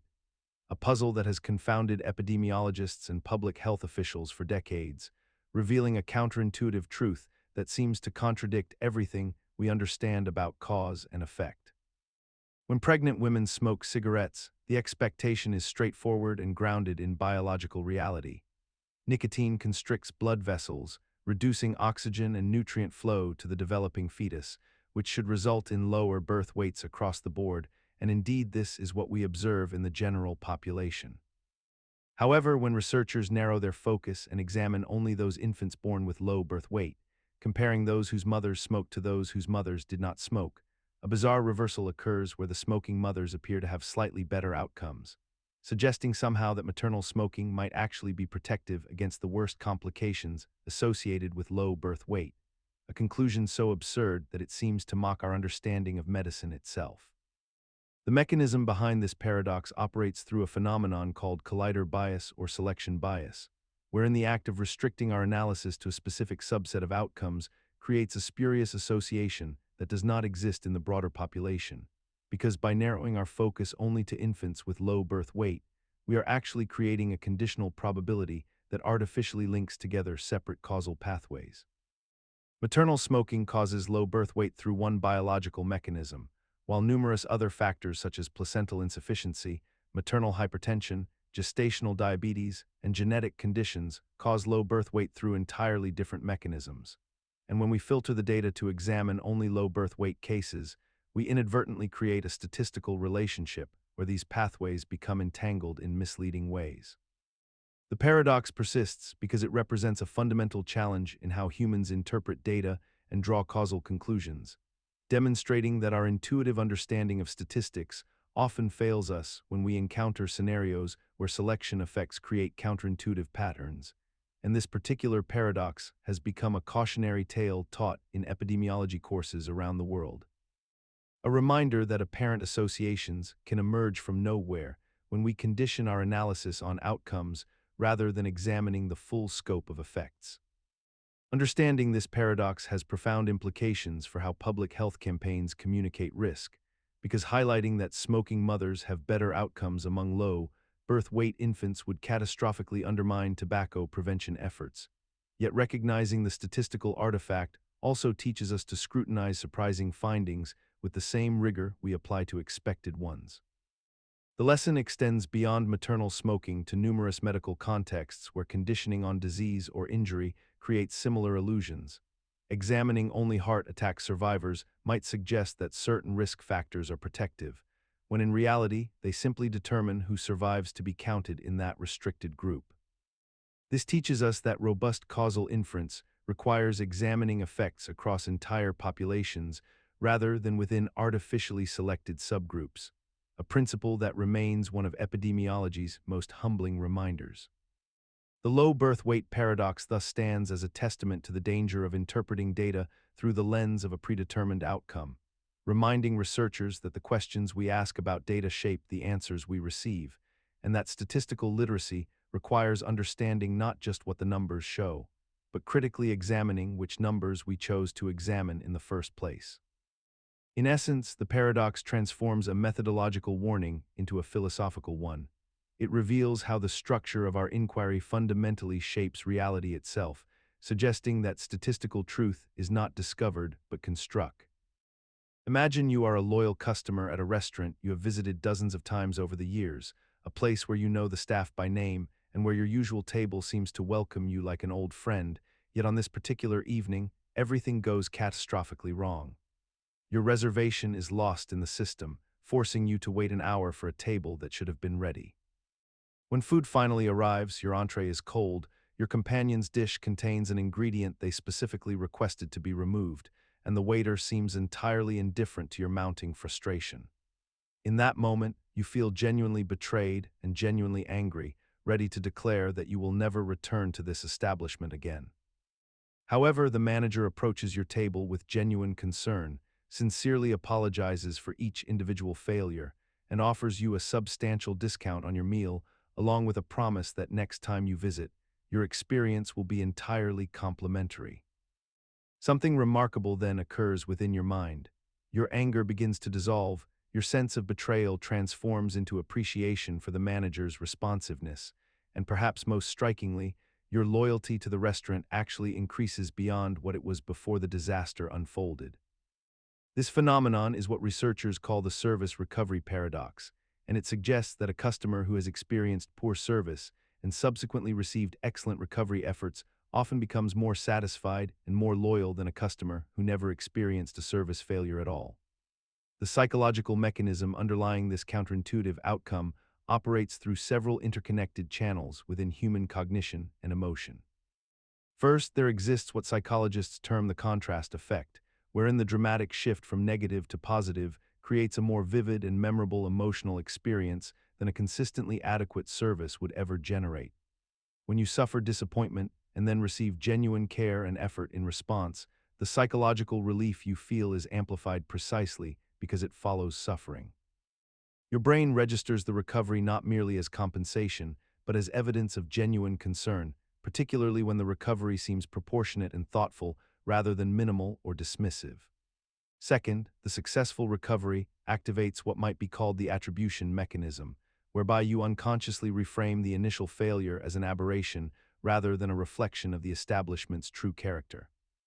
You tell yourself that even good places have bad nights, that staff members are human and capable of mistakes, and that what truly matters is how an organization responds when things go wrong. This reframing actually increases trust because it suggests that the organization has demonstrated resilience and commitment to making things right. Third, there operates a reciprocity principle deeply embedded within human social behavior, wherein receiving something we perceive as generous or heartfelt creates a psychological obligation to reciprocate that generosity with loyalty and positive regard. When someone apologizes sincerely and offers meaningful compensation, we feel an almost involuntary pull toward forgiveness and renewed commitment. The paradox persists despite having no logical foundation because it reveals something profound about human psychology that transcends pure rationality. Logically, a business that fails its customers should experience decreased loyalty, yet emotional processing and relationship dynamics operate according to different rules than simple logic would predict. We have normalized this paradox within commercial and service relationships by accepting that failure followed by genuine recovery might actually strengthen bonds more effectively than flawless performance ever could, creating a strange incentive structure wherein organizations might theoretically benefit from occasional failures if they handle the recovery brilliantly, a realization that seems absurd yet reflects something true about human nature. Imagine standing at the edge of an infinite library, one that contains every conceivable collection of ordinal numbers, those peculiar mathematical objects that describe order and sequence in ways far more abstract than ordinary counting. The Burali-Forti Paradox emerges from a deceptively simple question. What happens when you try to list all ordinal numbers in order, creating what should be the greatest ordinal number of them all? The moment you attempt to construct such a complete, all-encompassing collection of every ordinal number that exists, you have inadvertently created something larger than itself, a set that must contain itself as an element, yet in doing so becomes greater than its own supposed greatest member. This contradiction arises not from some trick of language or a deliberate logical sleight of hand, but from the fundamental architecture of set theory itself, where the very act of grouping all ordinals together necessarily produces an ordinal larger than any ordinal it contains. The psychological mechanism driving this paradox operates deep within how human minds construct hierarchies and organize infinity. We naturally assume that any collection of things, no matter how vast, can be arranged in order, ranked from smallest to greatest, with some ultimate maximum existing at the top. This assumption feels intuitively correct because in our everyday experience, every collection we encounter does have limits and boundaries. We stack blocks until we run out of blocks. We count people in a room until everyone is counted. We organize everything from tallest to shortest, oldest to youngest, least to most valuable. Our minds have evolved to work within finite domains, creating mental models that seem to scale up perfectly to infinity without modification. The Burali-Forti Paradox specifically exploits this assumption by showing that infinity behaves categorically differently from finite collections, that the rules governing arrangement and comparison in bounded systems simply do not translate when extended to the absolute infinite. What makes this paradox persist despite centuries of mathematical development is that we have essentially learned to live with it through careful redefinition and restriction of our language. Mathematicians discovered that the paradox arises specifically when we try to speak of a set of all ordinal numbers, and they resolved this not by refuting the paradox itself, but by declaring that no such set can exist within standard set theory. We have normalized the existence of this unresolvable contradiction by simply erecting boundaries around what constitutes a valid mathematical object, stating that certain collections are too large to be sets at all, treating them instead as proper classes or other exotic mathematical structures. In doing so, we have not eliminated the paradox, but rather relegated it to a conceptual status where it remains true and valid, yet prohibited from arising in our formal systems through definitional boundaries rather than logical resolution, allowing mathematics to proceed with its impressive architecture while leaving this fundamental absurdity quietly dormant beneath the surface. This strategy of containment through redefinition reveals something unsettling about mathematics itself, that our most rigorous formal systems are not discoveries of objective truth so much as elaborate constructions designed to avoid confronting certain impossible questions, suggesting that the foundations of logical thought may rest not on bedrock but on carefully chosen blindness. Yet this same strategy of containment through redefinition has proven remarkably productive. By accepting that certain collections exceed the category of sets, mathematicians have built an entire landscape of transfinite arithmetic, category theory, and formal systems that flourish precisely because they acknowledge rather than deny these limits, suggesting that mathematics progresses not by resolving all paradoxes, but by learning which ones to preserve as guardrails marking the boundaries of thought itself. Consider the realm of mathematical logic and set theory, where the foundations of mathematics are constructed from abstract principles that seem to transcend the physical world entirely. Within this domain exists a peculiar and deeply unsettling contradiction known as Skolem's Paradox, named after the Norwegian logician Thoralf Skolem, who identified it in the early 20th century. The paradox emerges from a fascinating collision between two seemingly incompatible truths about the nature of infinity and countability, creating a rift in our understanding of what it means for something to exist in the mathematical universe. On one hand, we have the Cantor's theorem and the axioms of set theory, which prove definitively that there exist uncountably infinite sets, collections of objects so vast that no possible enumeration or listing, even one continuing forever, could ever account for every single member. And yet, on the other hand, the Lowenheim-Skolem theorem, a fundamental result in mathematical logic, demonstrates that if a mathematical system or theory has any model or interpretation at all, then it must also have a countable model, a version where all the objects can theoretically be listed out, one by one, in a sequence that could continue indefinitely but remains fundamentally countable. The mechanism at work here involves a subtle but profound distinction between what we might call absolute infinity and relative infinity, between what exists within a particular mathematical framework and what exists from some higher external perspective. When we construct a set theory using the standard axioms, we build within it uncountably infinite sets, objects that possess a kind of transcendent magnitude that defies enumeration. However, the Lowenheim-Skolem theorem suggests that there exists an alternative interpretation of these very same axioms, a different mathematical model in which every single object, including those supposed uncountable sets, can be enumerated in some countable sequence from the perspective of an observer standing outside this model. This creates an apparent paradox where something can be simultaneously uncountable and countable, depending on your vantage point, your frame of reference, your external position relative to the system in question. We have normalized and accepted this paradox within mathematical practice by developing a sophisticated understanding of relativism in mathematics, recognizing that properties like countability and uncountability are not absolute features of objects themselves, but rather relationships between a set and the universe of discourse within which it exists.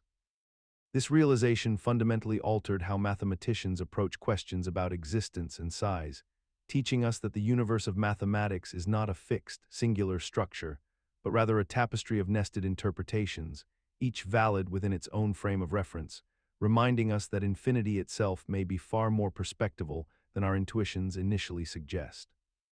Perhaps most remarkably, this perspective suggests that even our most confident mathematical assertions about the infinite might dissolve into relativity when viewed from a sufficiently elevated vantage point, and that the very notion of absolute truth in mathematics may itself be a kind of illusion born from our limited perspective within a particular theoretical framework. This humbling recognition invites us to reconsider whether mathematics, far from being a transcendent realm of absolute truths, might instead be a human construction, a language we have invented to describe patterns and relationships that exist independently of any formal system we devise to capture them. In this light, Skolem's paradox ceases to be merely a logical curiosity and becomes instead a profound meditation on the limits of formalization itself, suggesting that mathematical reality may always exceed and escape the conceptual nets we cast to contain it. Consider the peculiar situation in which a sentence refers to itself in a way that creates an infinite loop of meaning, a phenomenon first identified by the philosopher Willard van Orman Quine in his exploration of self-reference and quotation. The classic formulation presents us with a sentence that reads, "Yields a falsehood when appended to its own quotation, yields a falsehood when appended to its own quotation." When we attempt to evaluate whether this statement is true or false, we find ourselves trapped in a recursive hall of mirrors where the truth value of the sentence depends entirely upon the truth value of itself, creating a closed loop that can never be resolved through logical analysis alone.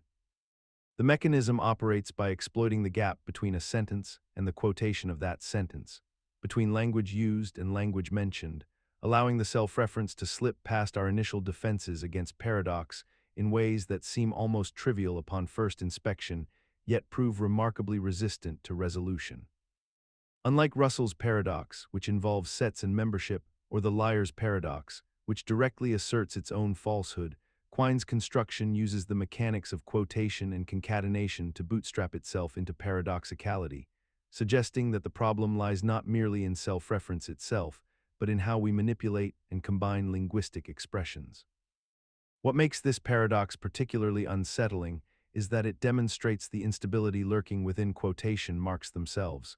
those humble punctuation devices we use constantly without considering that they might be harboring logical explosions waiting to detonate. We continue to use quotation marks and self-referential language every day despite recognizing that the theoretical foundations supporting these practices contain unresolved contradictions, suggesting that our pragmatic acceptance of these linguistic tools outweighs our commitment to absolute logical consistency. The paradox persists in contemporary logic and philosophy not as an active threat, but as a reminder that natural language contains resources for self-reference that our formal systems struggle to accommodate, and we have learned to live with this cognitive dissonance by compartmentalizing our theoretical concerns from our practical needs, accepting that some regions of logical space remain tangled and perhaps permanently inaccessible to complete rationalization. Perhaps the deepest lesson Quine's paradox teaches us is that the boundary between syntax and semantics, between the mere form of an expression and what that expression means, cannot be drawn as cleanly as we might wish, and any attempt to formalize language completely must either exclude self-reference entirely or accept some degree of logical inconsistency as the price of expressive power. This tension between expressiveness and consistency has become a central concern in modern logic, where theorists have developed increasingly sophisticated hierarchies of language, object languages, metalanguages, and meta-metalanguages, each operating at different levels to prevent self-reference from collapsing the system, though this solution merely pushes the problem to a higher level rather than genuinely resolving it. In this sense, Quine's paradox reveals not a flaw in our thinking, but rather an unavoidable structural feature of any system rich enough to talk about itself, making the paradox less a puzzle to be solved and more a permanent feature of the logical landscape that we must learn to navigate with care and humility. The very act of trying to discuss Quine's paradox in natural language, as we are doing now, necessarily involves us in the same quotational entanglements that generate the paradox in the first place, making our analysis of the problem inseparable from an instantiation of it. This recursive involvement suggests that paradoxes of self-reference may not be aberrations we can safely quarantine within formal logic, but rather inescapable features of any sufficiently reflective discourse. Consider the peculiar situation in which someone claims to know a particular statement, and yet when we examine this claim more carefully, we discover that the very act of knowing it seems to undermine the statement itself, creating a logical contradiction that appears almost impossible to resolve. Imagine a person standing before you and declaring, "I know that no one knows this sentence," and in that moment, a strange tension emerges within the logical structure of their statement, for if they truly know that no one knows the sentence, then they themselves must know it, which directly contradicts the content of what they claim to know. This is the essence of the knower paradox, a puzzle that has occupied philosophers and logicians for centuries, existing in the shadows of formal logic and the foundations of epistemology, waiting patiently to confound anyone who dares to examine it too closely. The mechanism behind this paradox functions through a collision between the act of knowledge and the content of what is being known, creating a self-referential loop that seems to twist back upon itself with relentless inevitability. When we examine the statement, "I know that no one knows this sentence," we find that the knowledge claim itself becomes a counterexample to the very thing being claimed, and this recursive structure generates a paradox that resists simple resolution or dismissal. Unlike simpler contradictions that can be easily identified and corrected, the knower paradox persists because it emerges from the very structure of how knowledge and language intersect, from the fundamental relationship between knowing something and being able to articulate or claim that knowledge. What makes this paradox particularly fascinating is how it reveals the hidden assumptions embedded within our ordinary use of language and knowledge claims, assumptions that we rarely examine because they function so smoothly in everyday discourse. We continue to make knowledge claims constantly, saying, "I know this and I know that," navigating the social and intellectual world through these declarations, yet we seldom stop to consider whether the very act of claiming knowledge might sometimes undermine the content of what we're claiming to know. The paradox persists because it touches upon something fundamental about the relationship between consciousness, language, and truth, something that cannot be simply legislated away through formal rules or technical definitions. Even as logicians have developed increasingly sophisticated frameworks to address self-referential paradoxes, the knower paradox remains subtly different, more elusive, more resistant to the neat categorizations and solutions that work for other logical puzzles. This peculiar quality suggests that perhaps the paradox points towards something genuine about the limits of knowledge itself, something about the way that knowledge and ignorance, certainty and doubt, remain eternally intertwined in the texture of human understanding, creating patterns of thought that defy complete logical resolution and persist in the quiet spaces of our rational world. Perhaps this is why the knower paradox has never been fully vanquished despite centuries of philosophical scrutiny. It may not be a problem awaiting solution so much as a permanent mirror held up to the nature of self-aware thought itself, revealing the inevitable tensions that arise whenever a conscious being attempts to articulate complete knowledge about its own knowledge, a task that seems to contain within it the seeds of its own undoing. In this way, the knower paradox functions less as a logical problem to be solved and more as a boundary marker,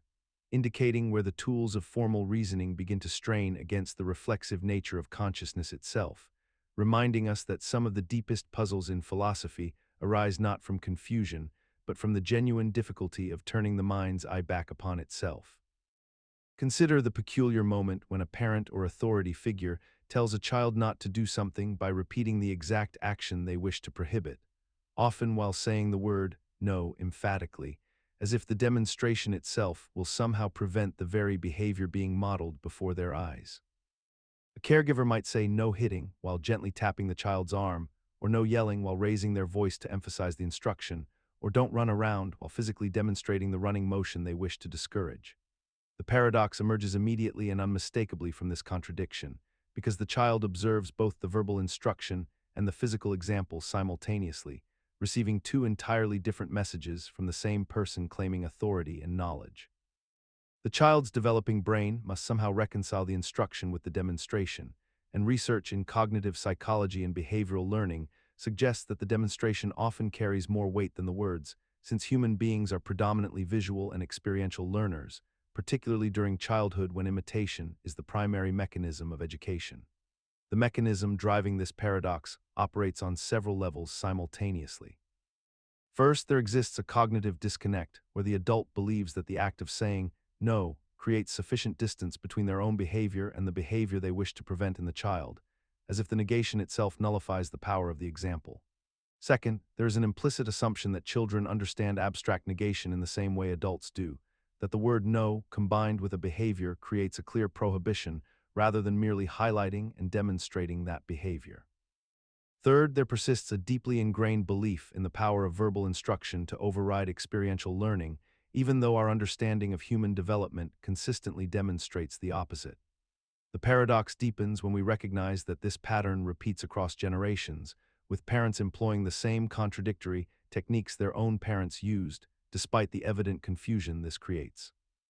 We have normalized this paradoxical approach to discipline and instruction so thoroughly that it appears in countless interactions daily across cultures and contexts, from classrooms to households to therapeutic settings. The no-no paradox reveals something profound about human communication and the gap between what we intend to convey and what others actually perceive, suggesting that our most confident assertions about how to guide others often contain contradictions we are entirely unaware of, and that we persist in these patterns not because they work, but because they feel familiar and require no examination. The paradox ultimately serves as a mirror for examining our own blind spots, the places where we unknowingly contradict ourselves while remaining convinced of our clarity and consistency, a phenomenon that extends far beyond childrearing into every domain where we attempt to influence others through instruction rather than authentic alignment between our words and our lived example. When a leader speaks passionately about the importance of work-life balance while sending emails at midnight, or a teacher demands silence while interrupting students, or a therapist prescribes vulnerability while maintaining rigid professional distance, the no-no paradox operates invisibly, teaching observers that the real curriculum lies not in the stated rules, but in the unstated permissions revealed through behavior, making authenticity itself the most powerful and often unintentional instruction we ever give. In this way, the no-no paradox becomes a fundamental mechanism through which culture actually transmits its values, not through the ideals we profess, but through the contradictions we embody, teaching each generation that what people do matters infinitely more than what they say they believe, and that the space between these two domains is where the real education happens, often in complete silence. Consider the peculiar experience of watching a film or reading a book for the second time, knowing precisely how the story will unfold, aware of every plot twist and revelation that awaits you, yet finding yourself gripped by the same tension and anticipation as though encountering these events for the very first time, your heart rate accelerating at moments you know are coming, your breath catching at reveals you have already absorbed into memory. This is the paradox of suspense, a contradiction that sits at the heart of narrative experience and demonstrates how deeply our emotions and psychological responses operate beneath the surface of conscious knowledge. The logical inconsistency emerges immediately when we examine it closely. If suspense depends upon uncertainty about future events, then possessing complete knowledge of those events should render suspense impossible. Yet empirically we observe that people regularly experience genuine emotional intensity during repeated exposures to stories whose outcomes are already fixed in their understanding. The mechanism at work here involves the distinction between different layers of knowledge and experience, between intellectual comprehension and embodied response, between the part of our mind that knows what will happen and the part that lives through the present moment regardless of what information has been encoded in memory. When we watch a scene where a character opens a door and discovers something shocking, our rational mind may be aware that the shocking thing exists behind that door, but our sympathetic nervous system, our emotional circuitry, and our moment-to-moment attention can still process the unfolding visual information as though it were novel, still triggering the physiological cascades of fear or surprise or sadness that constitute the actual feeling of suspense. This happens because consciousness is not unified. We contain multitudes of simultaneous processes that do not always communicate perfectly with one another, and the suspension of disbelief that allows us to engage with fiction creates a temporary compartmentalization where we permit certain channels of information to remain privileged and protected even as other channels already contain the truth. Furthermore, the very act of narration, the pacing of revelation, the deliberate withholding and strategic release of information by the storyteller creates a flow of attention that can overwhelm our prior knowledge, directing our focus towards specific details and away from others, managing not what we know but what we are attending to in any given moment. The paradox of suspense persists despite its logical incoherence, because we have come to understand that narrative art is not principally about the destination, but about the journey, not about what happens, but about how it happens, about the specific texture and timing and emotional resonance of events, rather than their mere occurrence. And this reframing allows us to abandon the logical problem entirely and simply surrender to the experience itself. Recognizing that the purpose of storytelling is not to surprise us with information, but to take us through a sequence of emotional states, and that this purpose can be served just as effectively the 10th time as the first time we encounter a particular story. In this light, the greatest stories are those that improve with repeated encounter, revealing new layers of craft and intention in their construction, inviting us to appreciate not merely what the characters discover, but what the storyteller has orchestrated in bringing us to that discovery, transforming suspense from a puzzle to be solved into an aesthetic experience to be savored. This is why we return to certain films and novels across years and decades, not despite knowing their secrets, but because that knowledge itself becomes part of the texture we savor. We watch Psycho again not to be surprised by the shower scene, but to observe Hitchcock's meticulous construction of dread, to notice how he manipulates our attention in the moments before the knife falls, and in doing so we experience a deeper suspense than mere. Consider the peculiar human phenomenon wherein we voluntarily subject ourselves to experiences specifically designed to frighten, disturb, and unsettle us.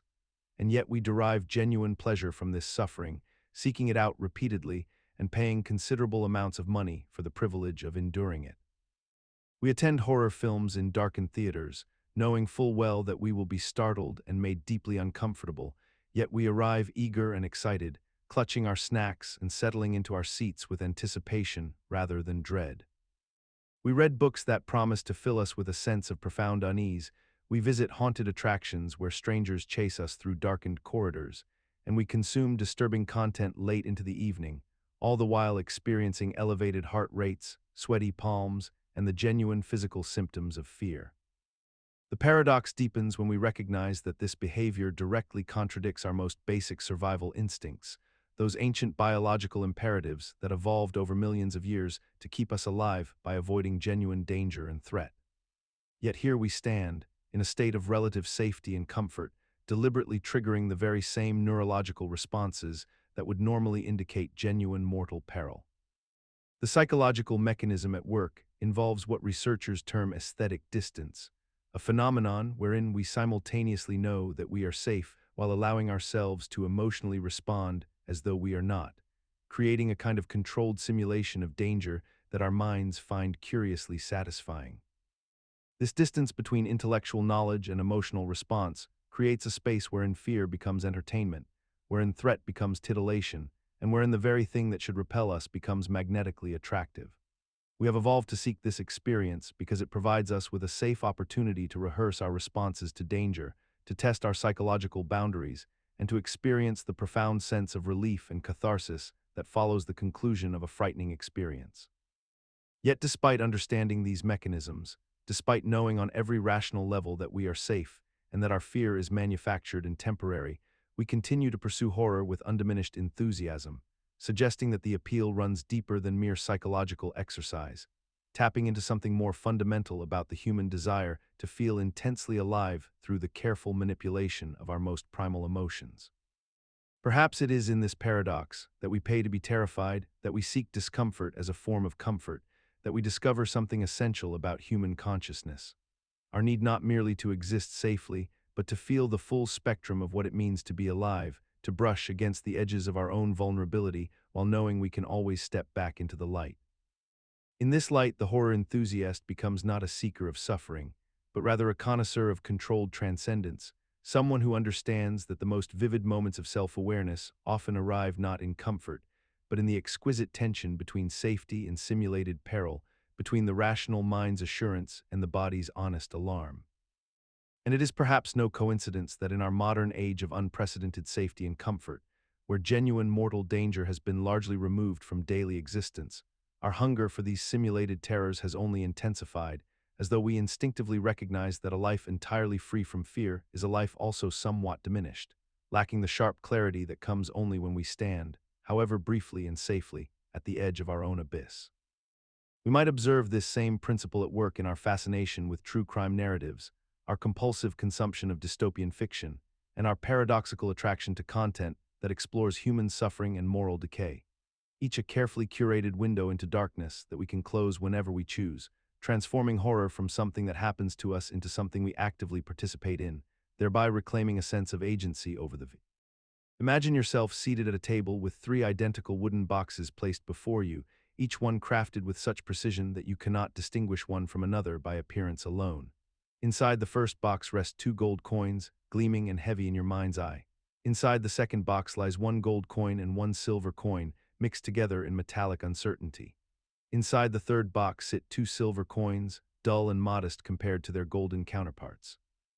You are told that one box has been randomly selected and placed before you, though you cannot see inside, and you are permitted to reach in without looking and withdraw a single coin. The coin you pull emerges as gold, brilliant and unmistakable in the light. Now you face the question that has puzzled mathematicians and philosophers for over a century. What is the probability that the remaining coin still hidden within this box is also gold? Your instinctive reasoning suggests the answer should be 1/2, a clean and comfortable probability. After all, you know the coin you drew was gold, which eliminates the possibility that you selected the box containing two silver coins. This leaves only two remaining possibilities. Either you hold the box with two gold coins or the box with one of each. Logic seems to dictate an even split between these two scenarios. Yet this intuition, so natural and so compelling, leads you astray into mathematical error. The actual probability that the remaining coin is gold stands at 2/3, a conclusion that feels paradoxical and wrong despite its absolute correctness. The mechanism that generates this counterintuitive result rests upon a subtle asymmetry that our minds consistently fail to properly weight. When you drew a gold coin, you were not equally likely to have drawn it from each of the two boxes that contain gold coins. The box holding two gold coins would have presented you with two opportunities to draw a golden coin, while the box with mixed contents would have offered only a single opportunity. This means that drawing the gold coin you now hold was twice as probable if you had selected the two gold box rather than the mixed box. Your prior assumption of equal probability between these two scenarios was the source of your error, and Bayesian reasoning demands that you update your beliefs to reflect this asymmetry. The paradox reveals how our minds naturally embrace what statisticians call the equiprobability fallacy, a tendency to assign equal likelihood to outcomes that feel subjectively similar without carefully considering the underlying mechanisms that generated those outcomes. We encounter this same cognitive pattern repeatedly throughout our daily decision-making, in medical diagnosis, where rare diseases seem more likely after positive tests than probability actually suggests, in legal judgment, where eyewitness testimony carries more weight than statistical evidence about identification accuracy, and in countless personal choices, where we trust our intuitive sense of likelihood over careful mathematical analysis. Even now, understanding the explanation thoroughly, most people who confront Bertrand's box report that the answer still feels wrong, that their intuition rebels against accepting 2/3 as the correct probability. This persistent disconnect between knowledge and intuition suggests something fundamental about how human minds process uncertainty and information, how we weight different types of evidence, and how resistant our reasoning systems are to correction even when presented with rigorous mathematical proof. Perhaps this is why Bertrand's box has endured for nearly 2 centuries as a teaching tool, not because it demonstrates a flaw in our reasoning that we can easily correct, but because it exposes the profound gap between the mathematical structure of the world and the intuitive architecture of human thought, a gap that no amount of explanation can entirely close. The lesson, then, is not merely that we should distrust our intuitions, but that we should recognize them as products of a different kind of intelligence, one evolved for navigating social hierarchies and IMD. Imagine standing in a vast library where every conceivable collection of books exists, including a special catalog that lists all the catalogs in the library itself. And then consider what happens when you ask whether this master catalog should list itself as one of the catalogs it contains, which leads you directly into one of the most bewildering contradictions in the history of mathematics. This is the essence of Cantor's paradox, a logical nightmare that emerges from the work of Georg Cantor, the mathematician who revolutionized our understanding of infinity by demonstrating that some infinities are genuinely larger than others, a discovery that fundamentally changed how we think about the very nature of size and magnitude. The paradox arises when we consider the set of all sets, a concept that seems innocent enough at first glance because we can readily imagine collecting everything into one ultimate collection. Yet this innocent notion collapses into contradiction the moment we apply Cantor's own ingenious diagonal argument, which proves that the power set of any collection, meaning the set of all possible subsets within that collection, must always be larger than the original collection itself. Therefore, if we accept this principle and apply it to the set of all sets, we arrive at an impossible situation where the power set of all sets would have to be larger than the set of all sets, which is logically impossible because by definition, the set of all sets should contain everything, including its own power set, leaving us trapped in a paradox that cannot be resolved within the framework of naive set theory. The psychological mechanism that allows mathematicians to live comfortably with this paradox involves a subtle shift in perspective, wherein we simply accept that there is no such thing as a truly universal set that contains absolutely everything, and instead we work within carefully restricted mathematical frameworks where sets are defined with explicit boundaries and hierarchies that prevent us from ever constructing these contradictory situations. This resolution feels almost like accepting a defeat, acknowledging that our intuition about collecting things into ever larger wholes eventually fails us. And yet this failure has proven remarkably productive because it led mathematicians to develop more sophisticated foundations for set theory, particularly the Zermelo-Fraenkel axioms, which carefully restrict what kinds of sets we are permitted to construct in ways that avoid these paradoxes entirely. What persists most remarkably about Cantor's paradox is not the paradox itself, but rather the way we have normalized the idea that infinity is genuinely strange and counterintuitive, that our ordinary reasoning processes simply do not apply to the infinite realm, and that we must instead develop specialized logical tools to navigate these abstract territories, accepting that some of our most fundamental intuitions about size, totality, and completion will inevitably lead us astray when we venture into the infinite. Yet this transformation of perspective, from seeing infinity as a unified totality to viewing it as a graduated hierarchy of increasingly larger infinities, represents perhaps one of mathematics' most profound acts of intellectual humility, reminding us that the universe of abstract objects operates according to principles that demand we surrender our common-sense notions of everything and embrace instead a more subtle and counterintuitive reality where completeness itself becomes a meaningless concept. In this sense, Cantor's paradox serves not as a dead end, but as a signpost pointing toward a deeper truth, that mathematics progresses not by resolving all contradictions into comfortable certainty, but by learning to ask better questions about which contradictions reveal genuine limits in our frameworks, and which ones simply expose the inadequacy of our initial assumptions about how reality should behave.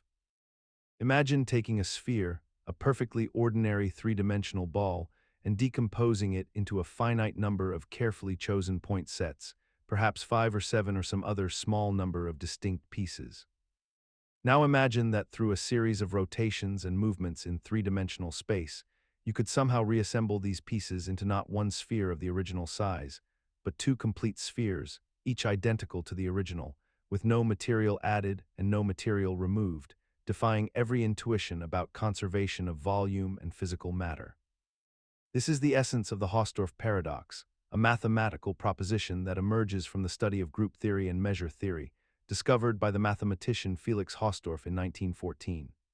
The paradox reveals that in three-dimensional space and higher dimensions, it becomes possible to decompose a bounded set into finitely many disjoint subsets that can be rearranged through rigid motions to form a configuration of greater total volume than the original.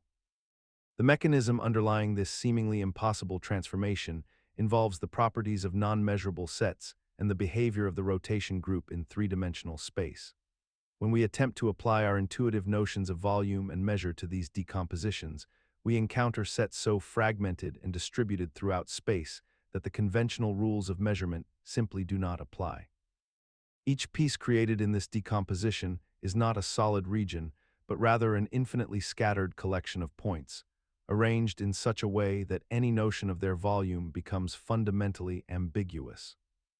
The paradox persists in our collective consciousness as a reminder that the three-dimensional world we inhabit operates under mathematical principles that transcend our everyday experience and visual understanding,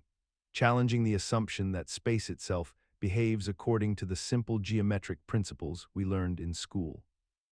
Yet this paradox is not merely an abstract curiosity confined to pure mathematics. It illuminates a fundamental boundary between the measurable and unmeasurable, suggesting that certain geometric objects exist in a realm where traditional volume ceases to have meaning, and where the very concept of size becomes a question without a definitive answer. This philosophical insight extends beyond mathematics into physics and cosmology, where questions of infinitude and decomposition similarly challenge our models of reality, suggesting that the universe itself might harbor structures and symmetries that resist our attempts to measure and quantify them with conventional tools.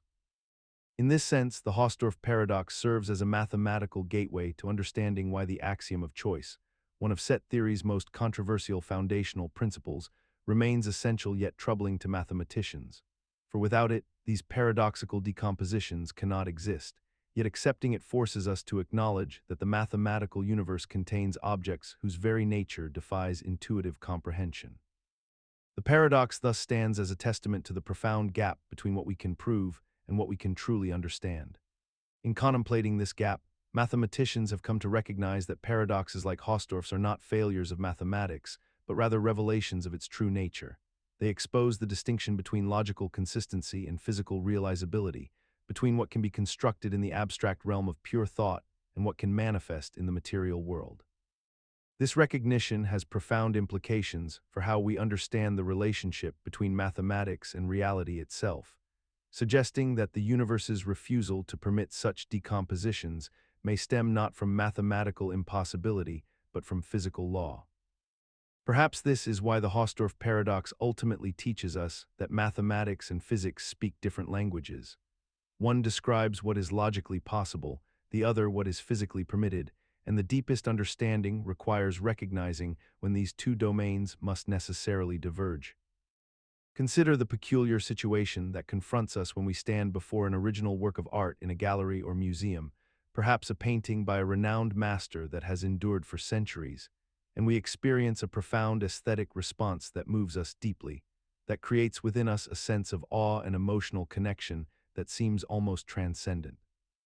Now imagine that we are shown, alongside this original artwork, a perfect duplicate of that same painting, created with such meticulous precision that not a single brushstroke differs, not a single color variation can be detected by even the most trained eye, where the molecular composition of the paint and canvas are identical in every measurable way. The paradox, first articulated by art theorist David Wollheim, emerges when we acknowledge that our aesthetic response to these two objects, despite being physically and perceptually identical, is entirely different, with the original commanding our reverence while the duplicate leaves us indifferent or even dismissive. The mechanism underlying this paradox resides in the human capacity for what we might call intentionality or historical grounding, the notion that an artwork's value and our aesthetic response to it are fundamentally bound not merely to its physical properties, but to its origin story, its provenance, the intention of the original artist, and the historical moment of its creation. When we view the original painting, we are responding not only to the visual information entering our eyes, but to an entire web of historical, biographical, and intentional facts that exist outside the object itself. Facts about the artist's hand creating those brushstrokes, about the specific materials chosen in a particular time and place, about the work's survival through history and its journey to the moment we encounter it. The duplicate, despite being perceptually indistinguishable, lacks this historical narrative, this causal connection to the artist's agency, and therefore our minds treat it differently even though our senses cannot detect any distinction. What makes this paradox so intellectually unsettling is that it forces us to confront a fundamental contradiction in our aesthetic philosophy. We typically believe that what matters about art is what we can experience directly through perception, yet we simultaneously maintain that the original is superior to the duplicate in ways that have nothing to do with perception, thereby revealing that our aesthetic responses are not purely sensory, but are inextricably entangled with abstract knowledge, historical context, and metaphysical beliefs about authenticity and artistic intention. This paradox extends beyond the visual arts into music, literature, and performance, where we find ourselves valuing a first edition of a novel or an original recording over perfect reproductions, suggesting that our attachment to authenticity may reveal something profound about human consciousness itself, that we are creatures who cannot help but care about origins, about the genuine encounter with creative intention. Even when that care seems to violate our own principles about what aesthetic experience should be. Perhaps this reveals that authenticity itself is not merely a property of objects, but a form of relationship, a bridge between the consciousness of the creator and the consciousness of the observer, and that our aesthetic experience is ultimately an act of communion with another mind across time, a communion that no amount of perceptual perfection can substitute for when it lacks the genuine presence of intentional human creation. In this light, the forger's crime becomes not merely one of deception, but of severing that intentional link, of creating a phantom that mimics the form of communion while offering only its hollow shell, which is why we feel a peculiar sense of violation when we discover we have been deceived, not because our sensory experience has changed, but because we realize we were addressing our aesthetic attention toward an absence, a void where authentic creative intention should have been.